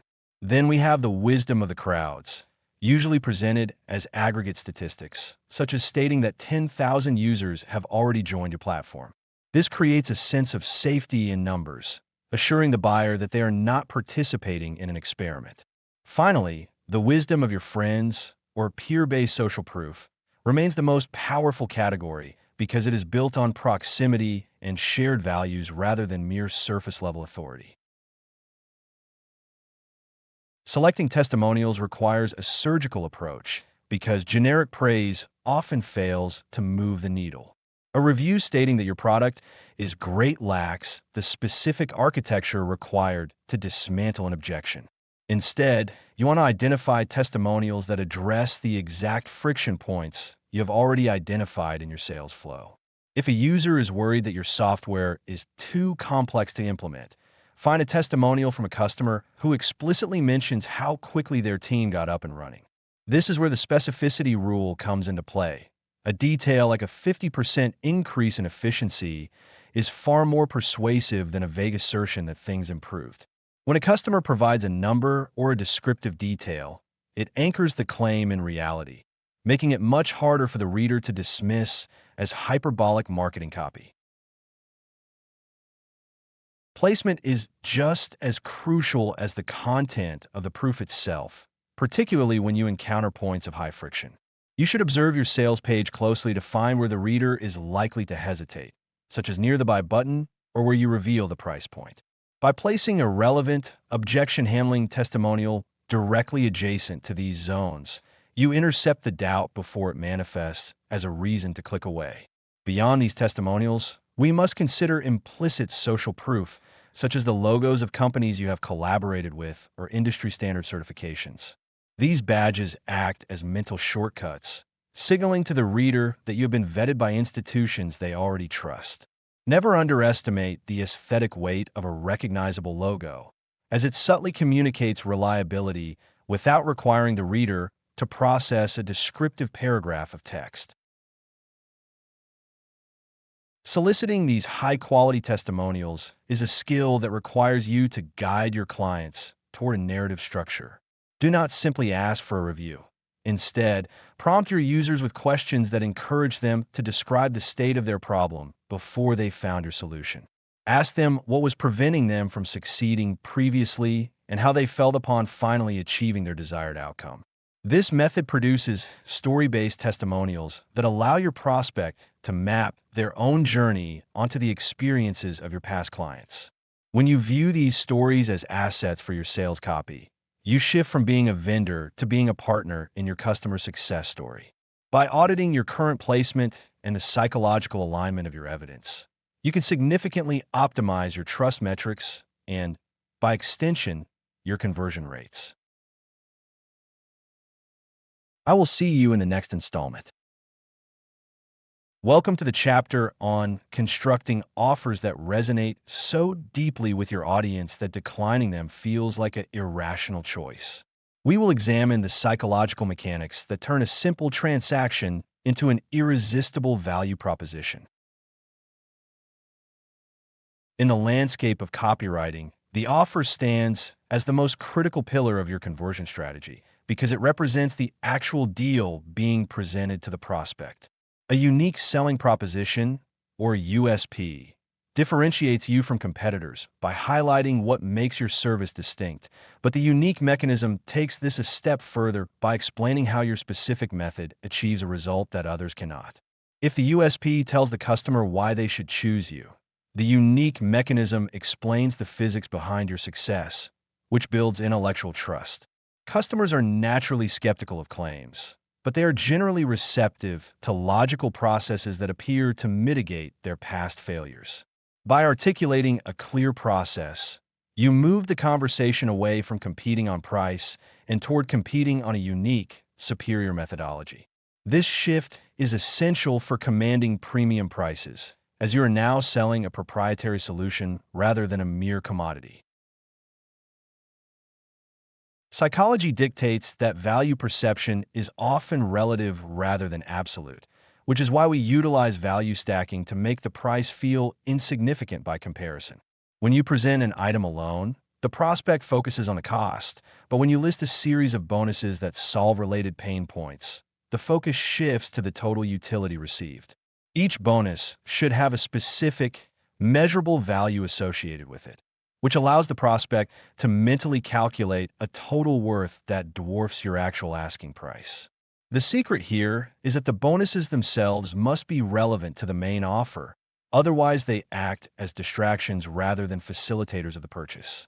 By using the rule of contrast, you place your price point against the high total value of the stack, which makes your offer seem like a transaction where the prospect is gaining much more than they're losing. This is not about tricks, but about surfacing the objective utility of the solution you are providing. To reach a state where the prospect feels genuinely foolish to say no, we apply the framework of a grand slam offer by increasing the dream outcome, boosting the belief in likelihood of achievement, and decreasing the time delay and effort required. This is effectively the math of value, and it provides a rubric for you to audit your current service offerings to see where the psychological friction exists. Often, the reason someone does not buy is not the price itself, but the lack of tangibility in the service. So we must package services as products to make them feel concrete. By naming your process, outlining the steps, and giving the deliverables a clear identity, you change the nature of the engagement from an abstract promise to a tangible box solution. This approach is highly effective because it mimics the procurement of physical goods, which most consumers find mentally easier to process and evaluate than purchasing variable hourly labor.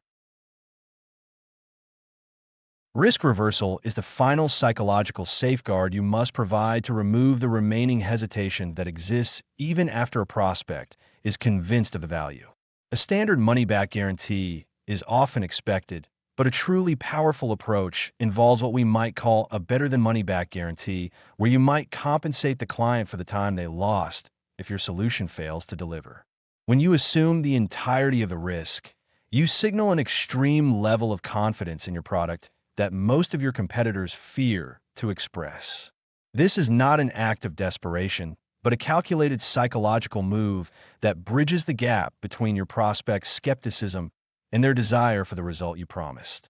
Because most people are risk-averse, they prioritize the avoidance of a bad outcome over the acquisition of a good one, and by guaranteeing their safety, you neutralize their primary defensive instinct. By building these mechanisms into your offer, you transform yourself from a hopeful vendor into an essential and trusted partner. I will see you when we discuss the next topic in our curriculum. Welcome back. In this lecture, we will explore how to neutralize internal resistance by integrating logical proof directly into your persuasive copy. When a potential customer encounters your offer, they rarely say yes immediately because their brain is wired to detect potential threats before committing resources. These threats, or silent objections, manifest as anxieties regarding price, the time required to implement a solution, the effort involved in learning a new system, or a fundamental doubt about whether the product can actually deliver results for their specific situation. You might assume these concerns disappear if you write a compelling headline, but they often reside just below the surface, acting as a mental brake that stops the sale. To address these, you must proactively identify the friction points in the reader's mind. Think of it as a defensive mechanism where the customer is looking for a reason to say no. If you ignore these doubts, you leave the burden of proof to the reader, who is likely not looking to do the work required to convince themselves of your value. The most effective way to address these barriers is through the I know what you're thinking framework.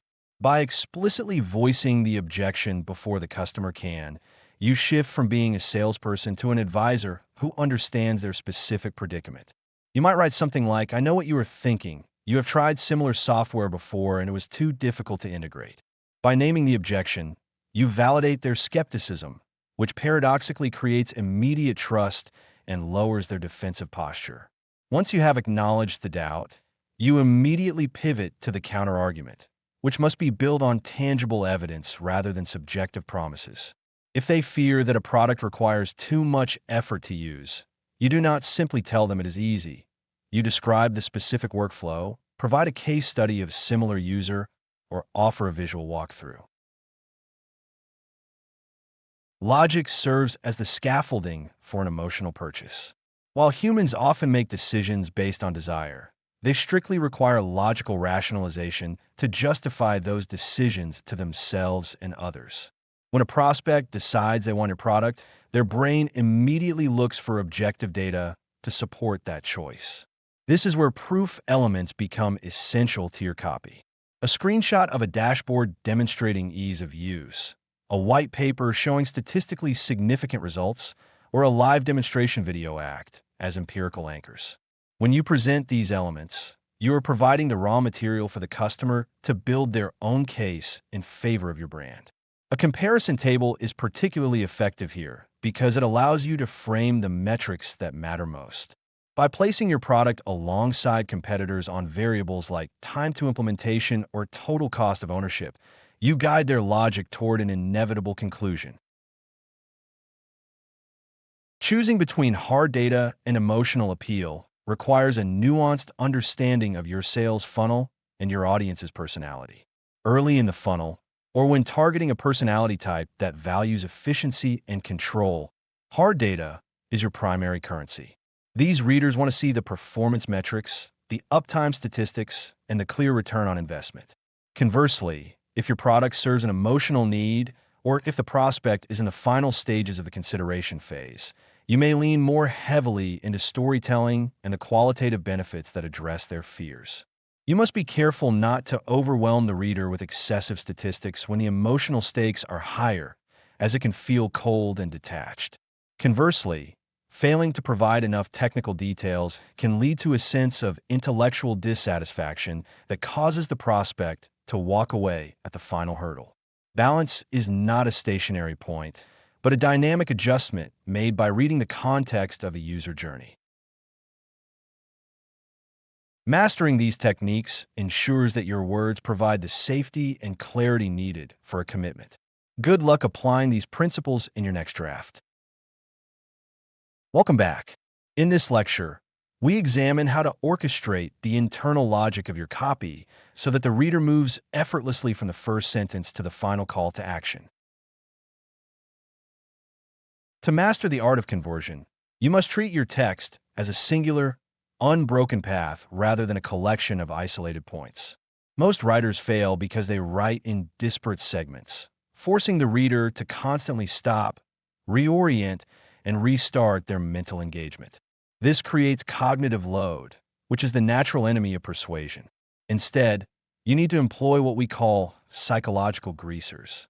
These are subtle connective phrases that act as shock absorbers between thoughts, smoothing out the transition so the reader's internal monologue never encounters a hurdle that demands they question your premise.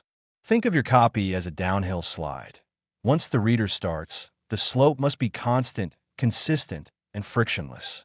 If you force them to climb a hill by introducing a jarring change of direction or an unexplained shift in tone, they will likely jump off the slide entirely. By carefully choosing your connective tissue, you maintain the momentum of the logic chain, ensuring that each sentence feels like a necessary, almost inevitable consequence of the one preceding it. The most effective way to achieve this flow is through the slip and slide method, which relies heavily on the architecture of your sentence endings and beginnings. Every time you finish a paragraph, the final thought should reach out and touch the next one, creating a bridge that the reader crosses without even realizing they have moved to a new section. You achieve this by mirroring vocabulary or by explicitly referencing the conclusion of the previous thought in the opening of the new one. For instance, if you finish a section by discussing the frustration of poor technical support, your next paragraph should start by acknowledging that specific frustration before pivoting to your solution. This technique eliminates the stop signs that plague amateur copy.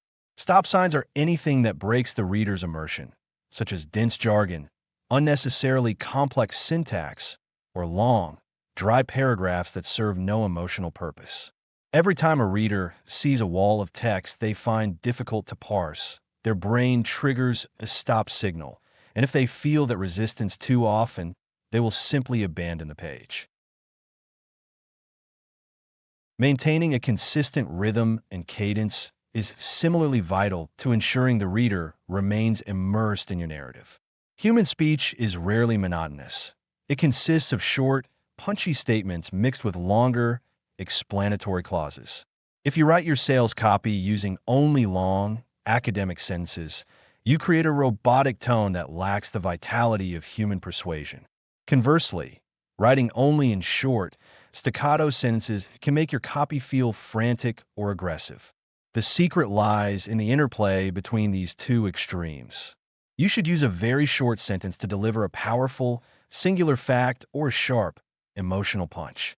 Follow this with a longer, flowing sentence that explores the implications of that fact, providing context and relief for the reader.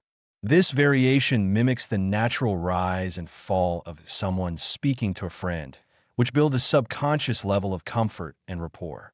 When the rhythm is natural, the reader stops critiquing your prose and starts living inside your argument. Identifying these stop signs requires an objective analysis of your own work, which is rarely intuitive for the writer who just spent hours crafting the words. You should practice reading your sales page aloud, ideally while walking. If you find yourself losing your breath, stumbling over a phrase, or encountering a sentence that sounds like a textbook definition, you have found a point where the reader will inevitably disengage. Jargon is a frequent offender here, as it forces the reader to leave the emotional narrative of the page to solve a vocabulary puzzle. If your audience needs a glossary to understand your benefits, you have already lost the sale. Remove the technical clutter, simplify the structure, and focus entirely on the emotional experience of the reader. Each section of your copy must earn its place by advancing the reader's interest. If a section is boring or redundant, it is a drag on your overall conversion rate. When you polish these transitions and clean your prose, you will see a measurable improvement in both time on page and overall scroll depth, as readers find no reason to exit your flow. See you in the next lecture. Welcome back to this exploration of how we translate psychological intent into clicking behavior. Today, we focus on the mechanics of the buy button and the surrounding microcopy. The buy button is arguably the most critical junction in the user journey, as it marks the transition from consumption to commitment. Many developers and copywriters treat this element as a mere utility, often settling for generic labels like submit or click here. However, from a psychological perspective, a button is not just a trigger for an API call. It is a promise of value. If the preceding copy has successfully built a narrative of transformation, the button must act as the inevitable conclusion to that story. By shifting from neutral commands to benefit-driven language, you align the interface with the user's internal motivation. Start My Transformation or Get My Guide functions significantly better than Submit because it reaffirms the reward rather than the task. Let us consider the sense of agency, which is a powerful psychological lever in design. When a user feels that they are in control of their choices, they are more likely to commit to an action. This is why framing a CTA in the first person, such as reserve my seat, often outperforms the second-person command, reserve your seat. The first-person perspective forces the reader to mentally adopt the outcome, effectively preloading the satisfaction of the purchase. This subtle shift reduces the psychological distance between the browser and the owner. It turns an external command into an internal resolution, which is far more durable in terms of conversion. Cognitive load is the hidden tax you pay when users interact with your interface. If a visitor has to spend precious mental cycles interpreting what a button does or what follows the click, you risk losing momentum. This is where the tension between direct and soft approaches becomes vital. A direct CTA is appropriate when the value proposition is high and the commitment is clear, as seen on checkout pages. Conversely, a soft approach is necessary when the barrier to entry is high, such as asking for a significant investment of time or money. In the latter case, you want to minimize friction by using language that frames the action as a low-risk, exploratory step. A great deal of debate surrounds button aesthetics, but the principles of visual hierarchy remain fairly consistent. The brain naturally seeks contrast, an observation formalized by the von Riesdorf effect, also known as the isolation effect. If your button is the same color and size as the surrounding links and navigation elements, it disappears into the visual noise. You must create enough physical space and color contrast around the CTA to make it the inescapable anchor of the page. This is not just about making the button pop for aesthetic reasons. It is about cognitively signaling that this specific area is where the meaningful work happens. Friction is the enemy of conversion, and your button copy can either be a bridge or a wall. Using labels that highlight the commitment, such as sign up, can inadvertently trigger anxiety because it sounds vaguely like a formal contract. Instead, consider labels that focus on the immediate utility, such as get instant access. This simple change shifts the focus from the act of signing up, which sounds tedious, to the benefit of access, which sounds rewarding. By strategically choosing words that minimize perceived effort, you lower the barrier to entry for the user. Always look for ways to frame the action as a gain rather than a task to be performed.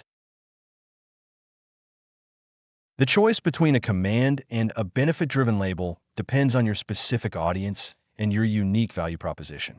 Direct commands can be useful if your brand voice is authoritative or if the user is in a state of high urgency. However, for most long-form persuasive copy, the benefit-driven approach excels because it addresses the user's primary psychological question at the moment of impact. What is in this for me? Do not simply instruct the user to act. Remind them why they are acting in the first place. Every pixel space on that button belongs to the value proposition, not to the mechanics of the website. As you revisit your own landing pages, analyze whether your buttons are placeholders or active participants in your persuasive strategy. Look for opportunities to replace passive verbs with active outcomes. Ensure your visual hierarchy serves the goal of drawing the eye toward that final point of conversion without cluttering the path. Remember that your goal is not just to get a click, but to get a click from a user who understands exactly what value they're unlocking. Effective copywriting, especially at the button level, is an exercise in removing ambiguity to facilitate a confident decision. I will see you in the next lecture. Welcome back.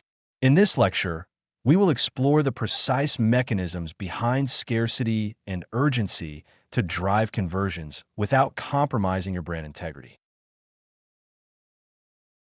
Scarcity is a fundamental driver of human behavior, rooted deeply in our evolutionary history, where resources like food and shelter were often limited.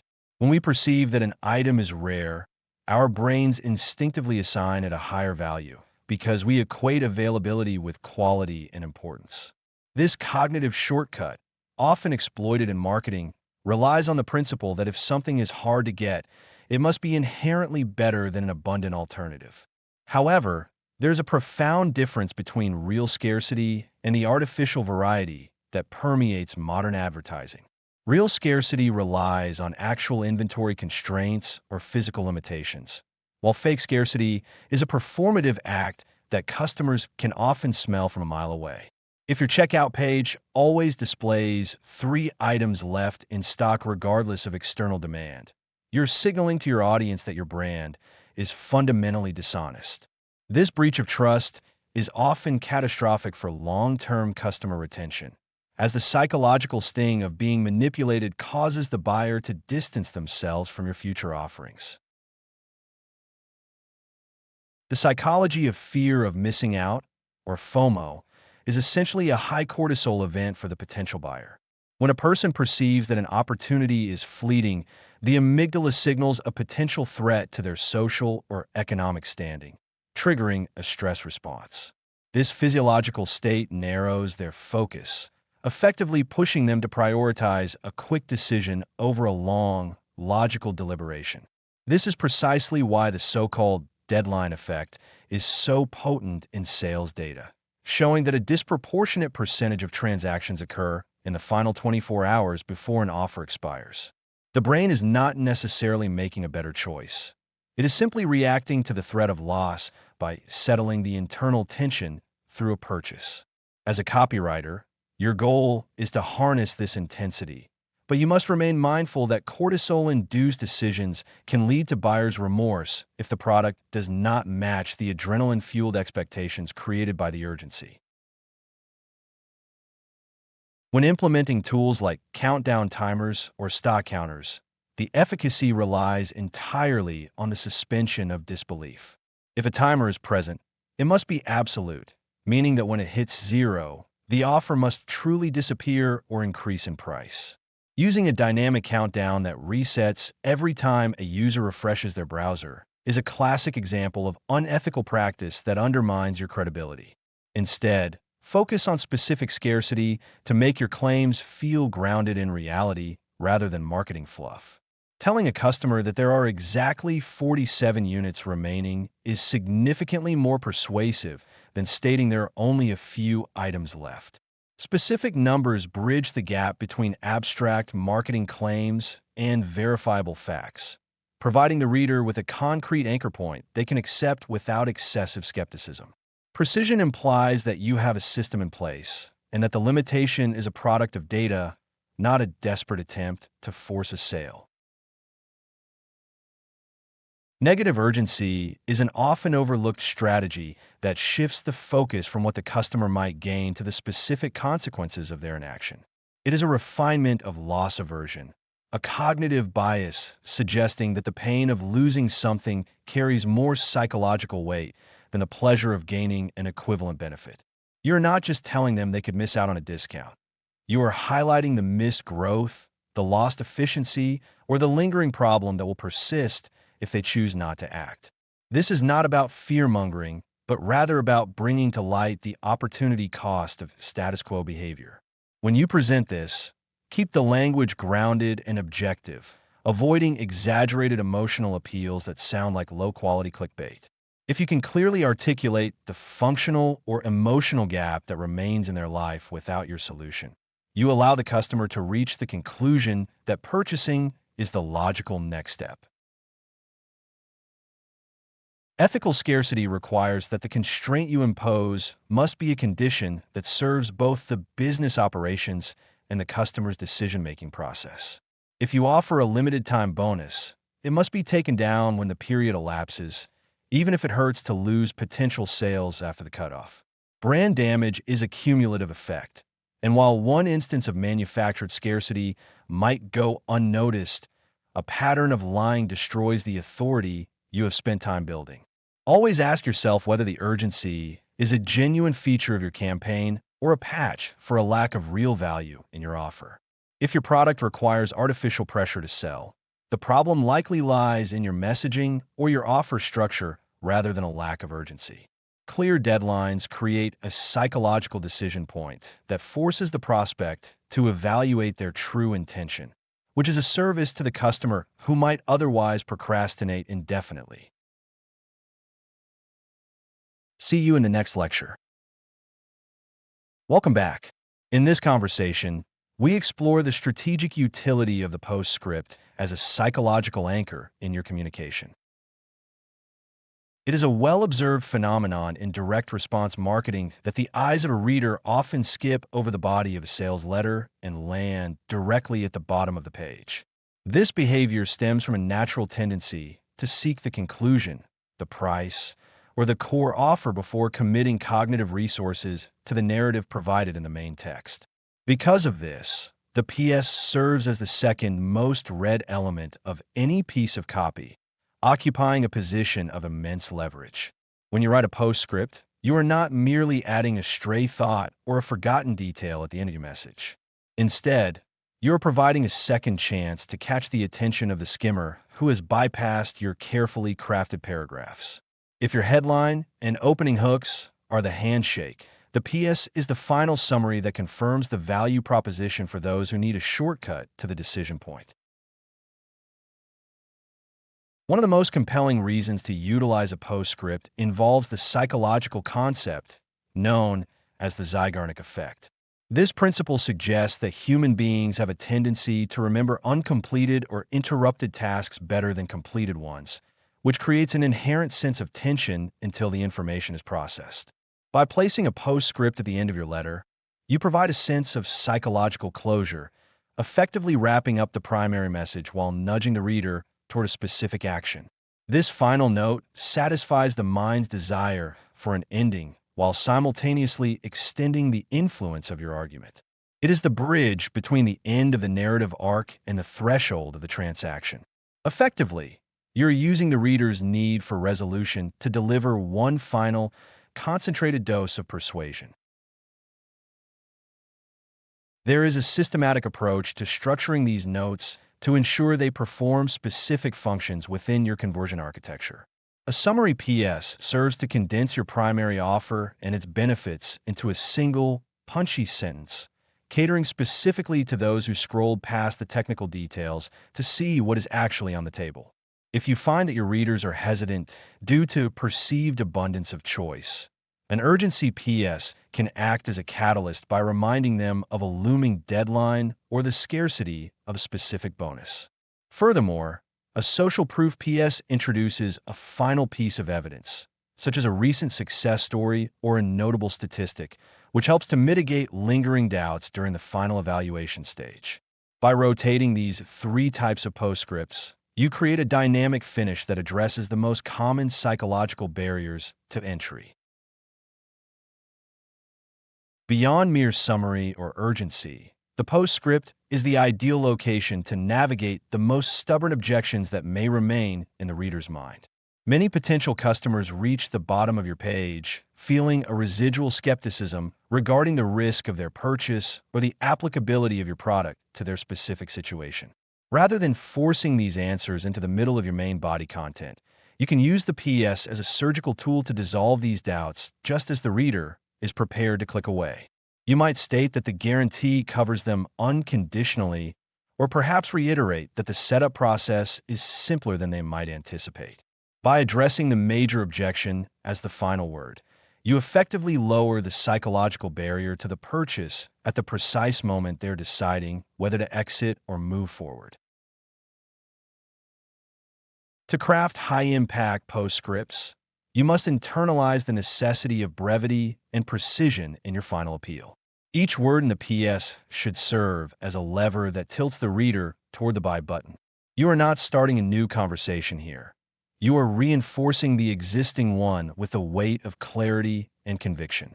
When drafting these, test the effectiveness of combining a summary of your core benefit with a call to action that feels like a natural conclusion to the story you have told. If a reader has been on the fence, the PS is often the tipping point that transforms interest into an intent to act. The goal is to ensure that even if they read nothing else, they walk away with a clear understanding of what you offer and why it is worth their investment to act immediately.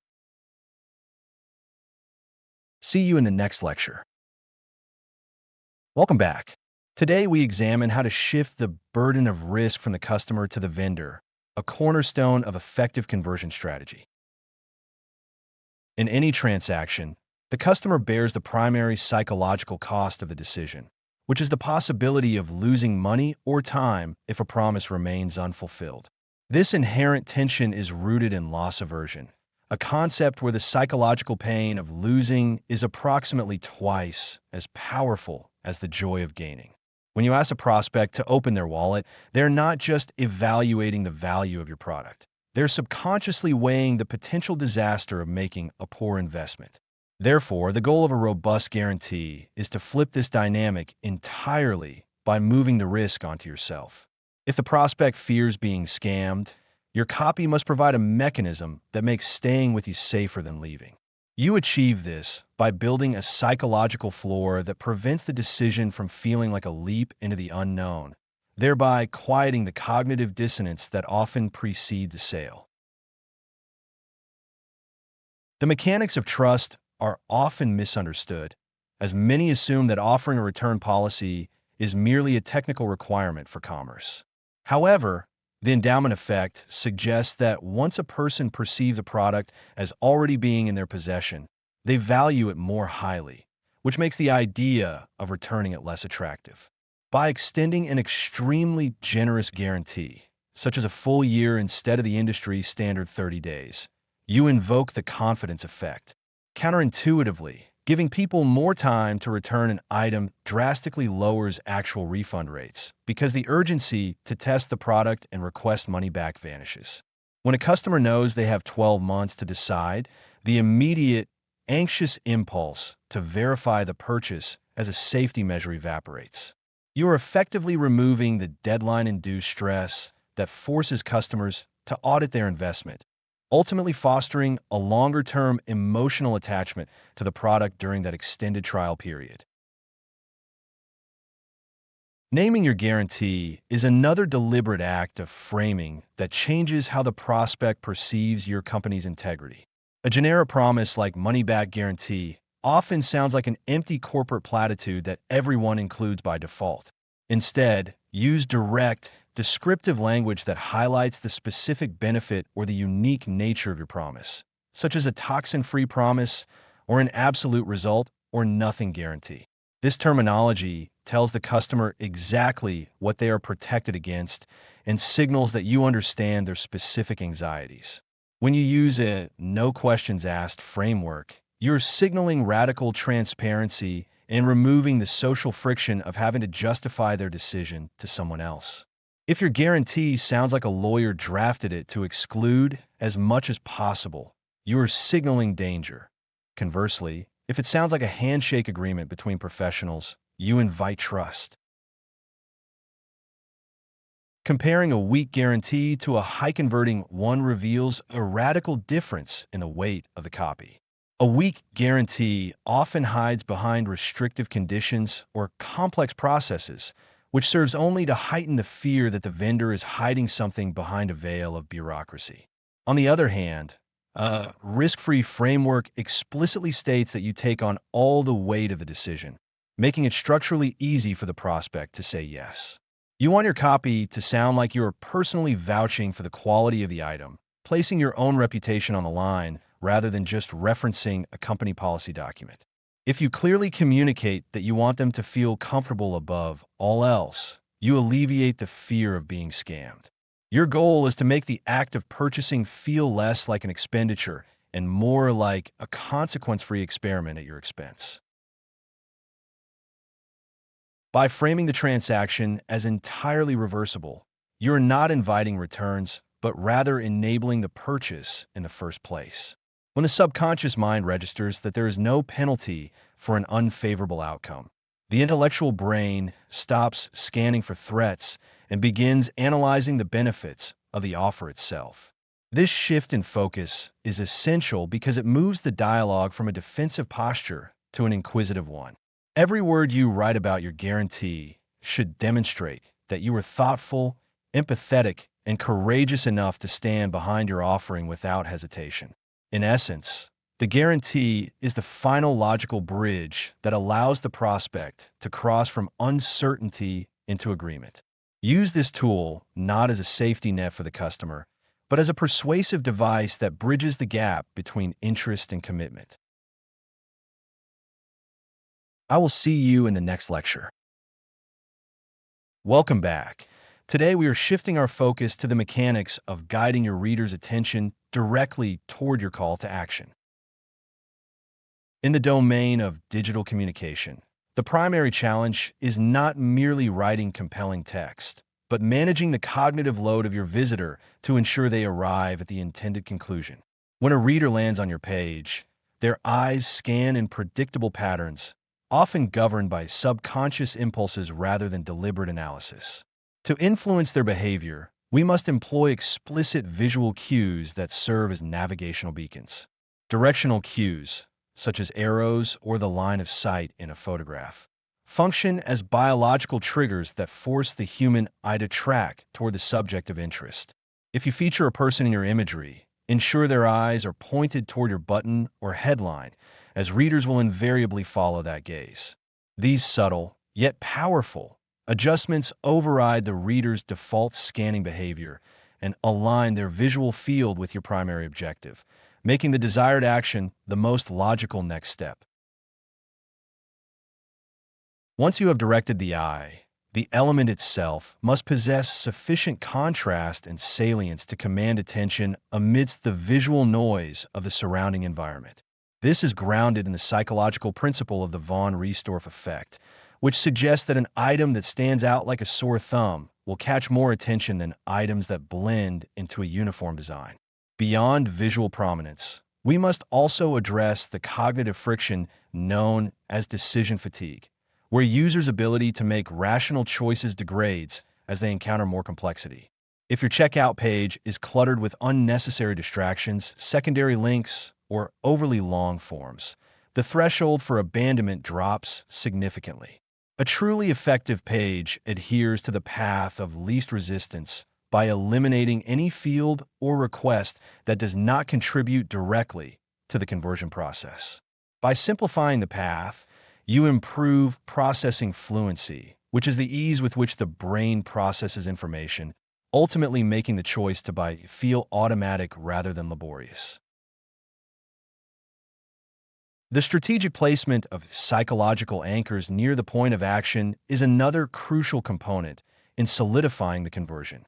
Price anchoring, for instance, operates by providing a high-value reference point in close proximity to your offer, which makes the final cost appear more reasonable or attractive by comparison. This is not about tricks. It is about providing cognitive context exactly when the user is trying to determine the value of their potential investment. When you place this information alongside your call to action, you are effectively reducing the final hesitation that often precedes a purchase. Furthermore, the use of visual heat maps in professional design has consistently shown that users prioritize specific zones for trust badges and benefit reminders. Rather than scattering these elements randomly, place them in the established regions where user focus naturally gravitates during the final moments of evaluation. By aligning your psychological triggers with the natural tendencies of human visual processing, you create a seamless transition from the initial interest to the final confirmation of the sale. See you in the next lecture. Welcome back to our exploration of the customer journey, where we now focus on the critical transition immediately following a transaction. In this lecture, we will examine how to manage buyer's remorse and effectively leverage the momentum generated by an initial purchase.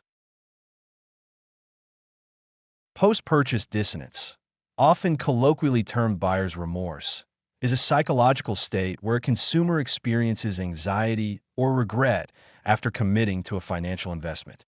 This stems from a clash between the desire to have made the right choice and the looming realization of the spent resources. To counteract this, your thank you page must act as a psychological anchor that confirms the wisdom of their decision. You do not simply want to provide a receipt.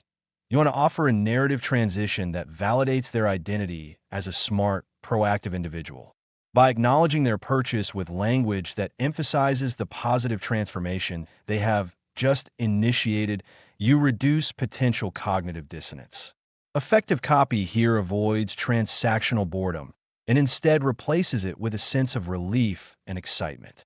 When a customer feels like they have joined an exclusive or enlightened group by purchasing your product, the doubt naturally dissipates. Once the initial purchase is solidified, you are presented with a unique window of opportunity driven by psychological momentum. A person who has just said yes is statistically more likely to say yes again because their internal state is currently aligned with agreeableness. This is where the foot in the door technique becomes highly potent, as the friction of moving from a non-customer to a customer is far greater than moving from a first-time buyer to a repeat buyer. However, the framing of your subsequent offer is the differentiator between a harmonious experience and a perception of being exploited. You should never phrase these as a request to buy more of your stock. Rather, frame them as a vital step to complete a solution. If someone buys a camera, you are not selling them a memory card as an extra product, but as an essential component to ensure they never lose a precious moment. By focusing on the completion of a user's objective, you demonstrate that your interest lies in their success rather than your profit margins. The confirmation email often represents an untapped marketing asset that many businesses reduce to a generic, automated template. Instead, this email should function as the first chapter of your onboarding experience, reinforcing brand affinity and setting the stage for long-term loyalty. When you write this copy, focus on the immediate next steps the user should take to derive value from their purchase. If you merely state that the order was received, you waste the customer's attention during a moment when they are highly receptive to your brand voice. Use this space to welcome them into the fold, reiterate the specific benefits they are about to experience, and provide clear directions that minimize any potential frustration. Decreasing churn begins here by proving that the brand is attentive, professional, and genuinely invested in the realization of the promise made during the sales process. This creates a cohesive transition that bridges the gap between the initial transaction and the actual product consumption. One-click upsells are particularly effective because they leverage the pre-existing emotional state of the buyer while eliminating the technical friction of redundant entry forms. When you have already captured payment information, allowing the user to add to their order with a single click respects their time and minimizes the mental effort required to make another decision. The key to successful implementation is that the upsell must be logically and emotionally consistent with the primary purchase. If the primary product solves an immediate insecurity or desire, the upsell should bridge the gap toward the final goal of that desire. You might present this as a limited time opportunity to optimize their initial purchase, thereby transforming a singular transaction into a more robust solution. By positioning the upsell as a necessary logical next step, you align your business interests with the customer's self-interest. This psychological alignment is what separates high conversion funnels from those that feel overly pushy or disconnected. Ultimately, the goal of post-purchase copy is to transition the customer from a state of fleeting transaction to a state of sustained engagement. Every word written after the sale should serve to build the foundation for a long-term relationship rather than concluding the dialogue. By systematically addressing the reality of buyer's remorse and proactively managing the post-purchase momentum, you stabilize the client relationship and increase the lifetime value of every acquisition. Your copy should act as an invisible guide, leading the user from the high of a purchase to the comfort of a well-supported, high-value experience. When you approach these touchpoints with strategy rather than as afterthoughts, you turn a simple sale into a strategic victory for both your business and the user. You are essentially building a narrative that suggests their decision was not just correct, but a strategic move toward their personal or professional growth. Keep this momentum balanced, ensuring the tone remains supportive, authoritative, and perpetually helpful as the relationship evolves. I will see you in the next lecture. Welcome back, and today we arrive at the logical conclusion of our journey through the psychological architecture of persuasion. We have dissected the mechanics of human desire and the intricacies of high-converting headlines. And now it is time to formalize this into a repeatable professional process. To synthesize our efforts, we must anchor our work in the copywriter's checklist: empathy, hook, story, benefit, objection, and action. Start with empathy because understanding the reader's internal state is the prerequisite for any influence. Craft a hook that pierces their current mental state. Immediately transition into a story that mirrors their struggle and pivot toward the concrete benefits your product delivers. Explicitly address the objections that naturally arise in a skeptical mind before directing their gaze toward a clear, frictionless call to action. When you view these elements as a sequence rather than isolated tactics, You create a cohesive narrative that guides the user toward a decision that solves their specific problem. Consider the transformation of a generic sales page that merely lists product specifications into one that utilizes this full psychological workflow. In the before state, you likely see a heavy reliance on feature dumping, where a software tool is described as having an API integration or cloud storage without context. The after version, informed by our deeper study of human desires, instead focuses on the pain removed by that integration and the peace of mind gained through secure backups. This is the difference between a brochure and a persuasive asset. By mapping every paragraph to the checklist, you ensure that no section exists without a specific psychological intent or a clear role in moving the reader to the next step. As you transition from student to practitioner, establishing a personal swipe file becomes your most vital asset for long-term growth. Do not simply collect interesting emails or landing pages. Perform copyboarding by breaking down why a specific piece of writing works using the frameworks we have discussed. Take a screenshot of a high-converting ad and annotate it. Identify the hook, highlight the cognitive bias being triggered, and pinpoint where they addressed an objection. This iterative analysis bridges the gap between theoretical knowledge and intuitive copy generation. Over time, this library of examples will allow you to see the underlying structure of successful campaigns instantaneously, saving you from starting from a blank page. With these tools comes a significant responsibility regarding the ethical application of psychological triggers. We have explored how the curiosity gap, scarcity, and urgency can compel behavior, but these mechanisms must always serve the truth of the offer and the genuine interest of the customer. Marketing is, at its core, a promise. If you manufacture false scarcity or manipulate readers into a purchase through exploitation rather than value, you erode your brand's trust, which is the most difficult asset to rebuild. Use what you have learned to amplify the visibility of legitimate solutions, rather than hiding superficial ones behind a veil of complex psychological tactics. Finally, embrace the reality that your first draft is merely an entry in a series of improvements. Professional copywriting is an empirical discipline, meaning that your results in the market are the only objective measure of your writing quality. Once your work is live, observe the click-through rates, the bounce points on your page, and the conversion funnel data to see where your psychological assumptions meet reality. Iterate by adjusting specific elements, like a headline or a call to action button, while keeping the core strategy intact.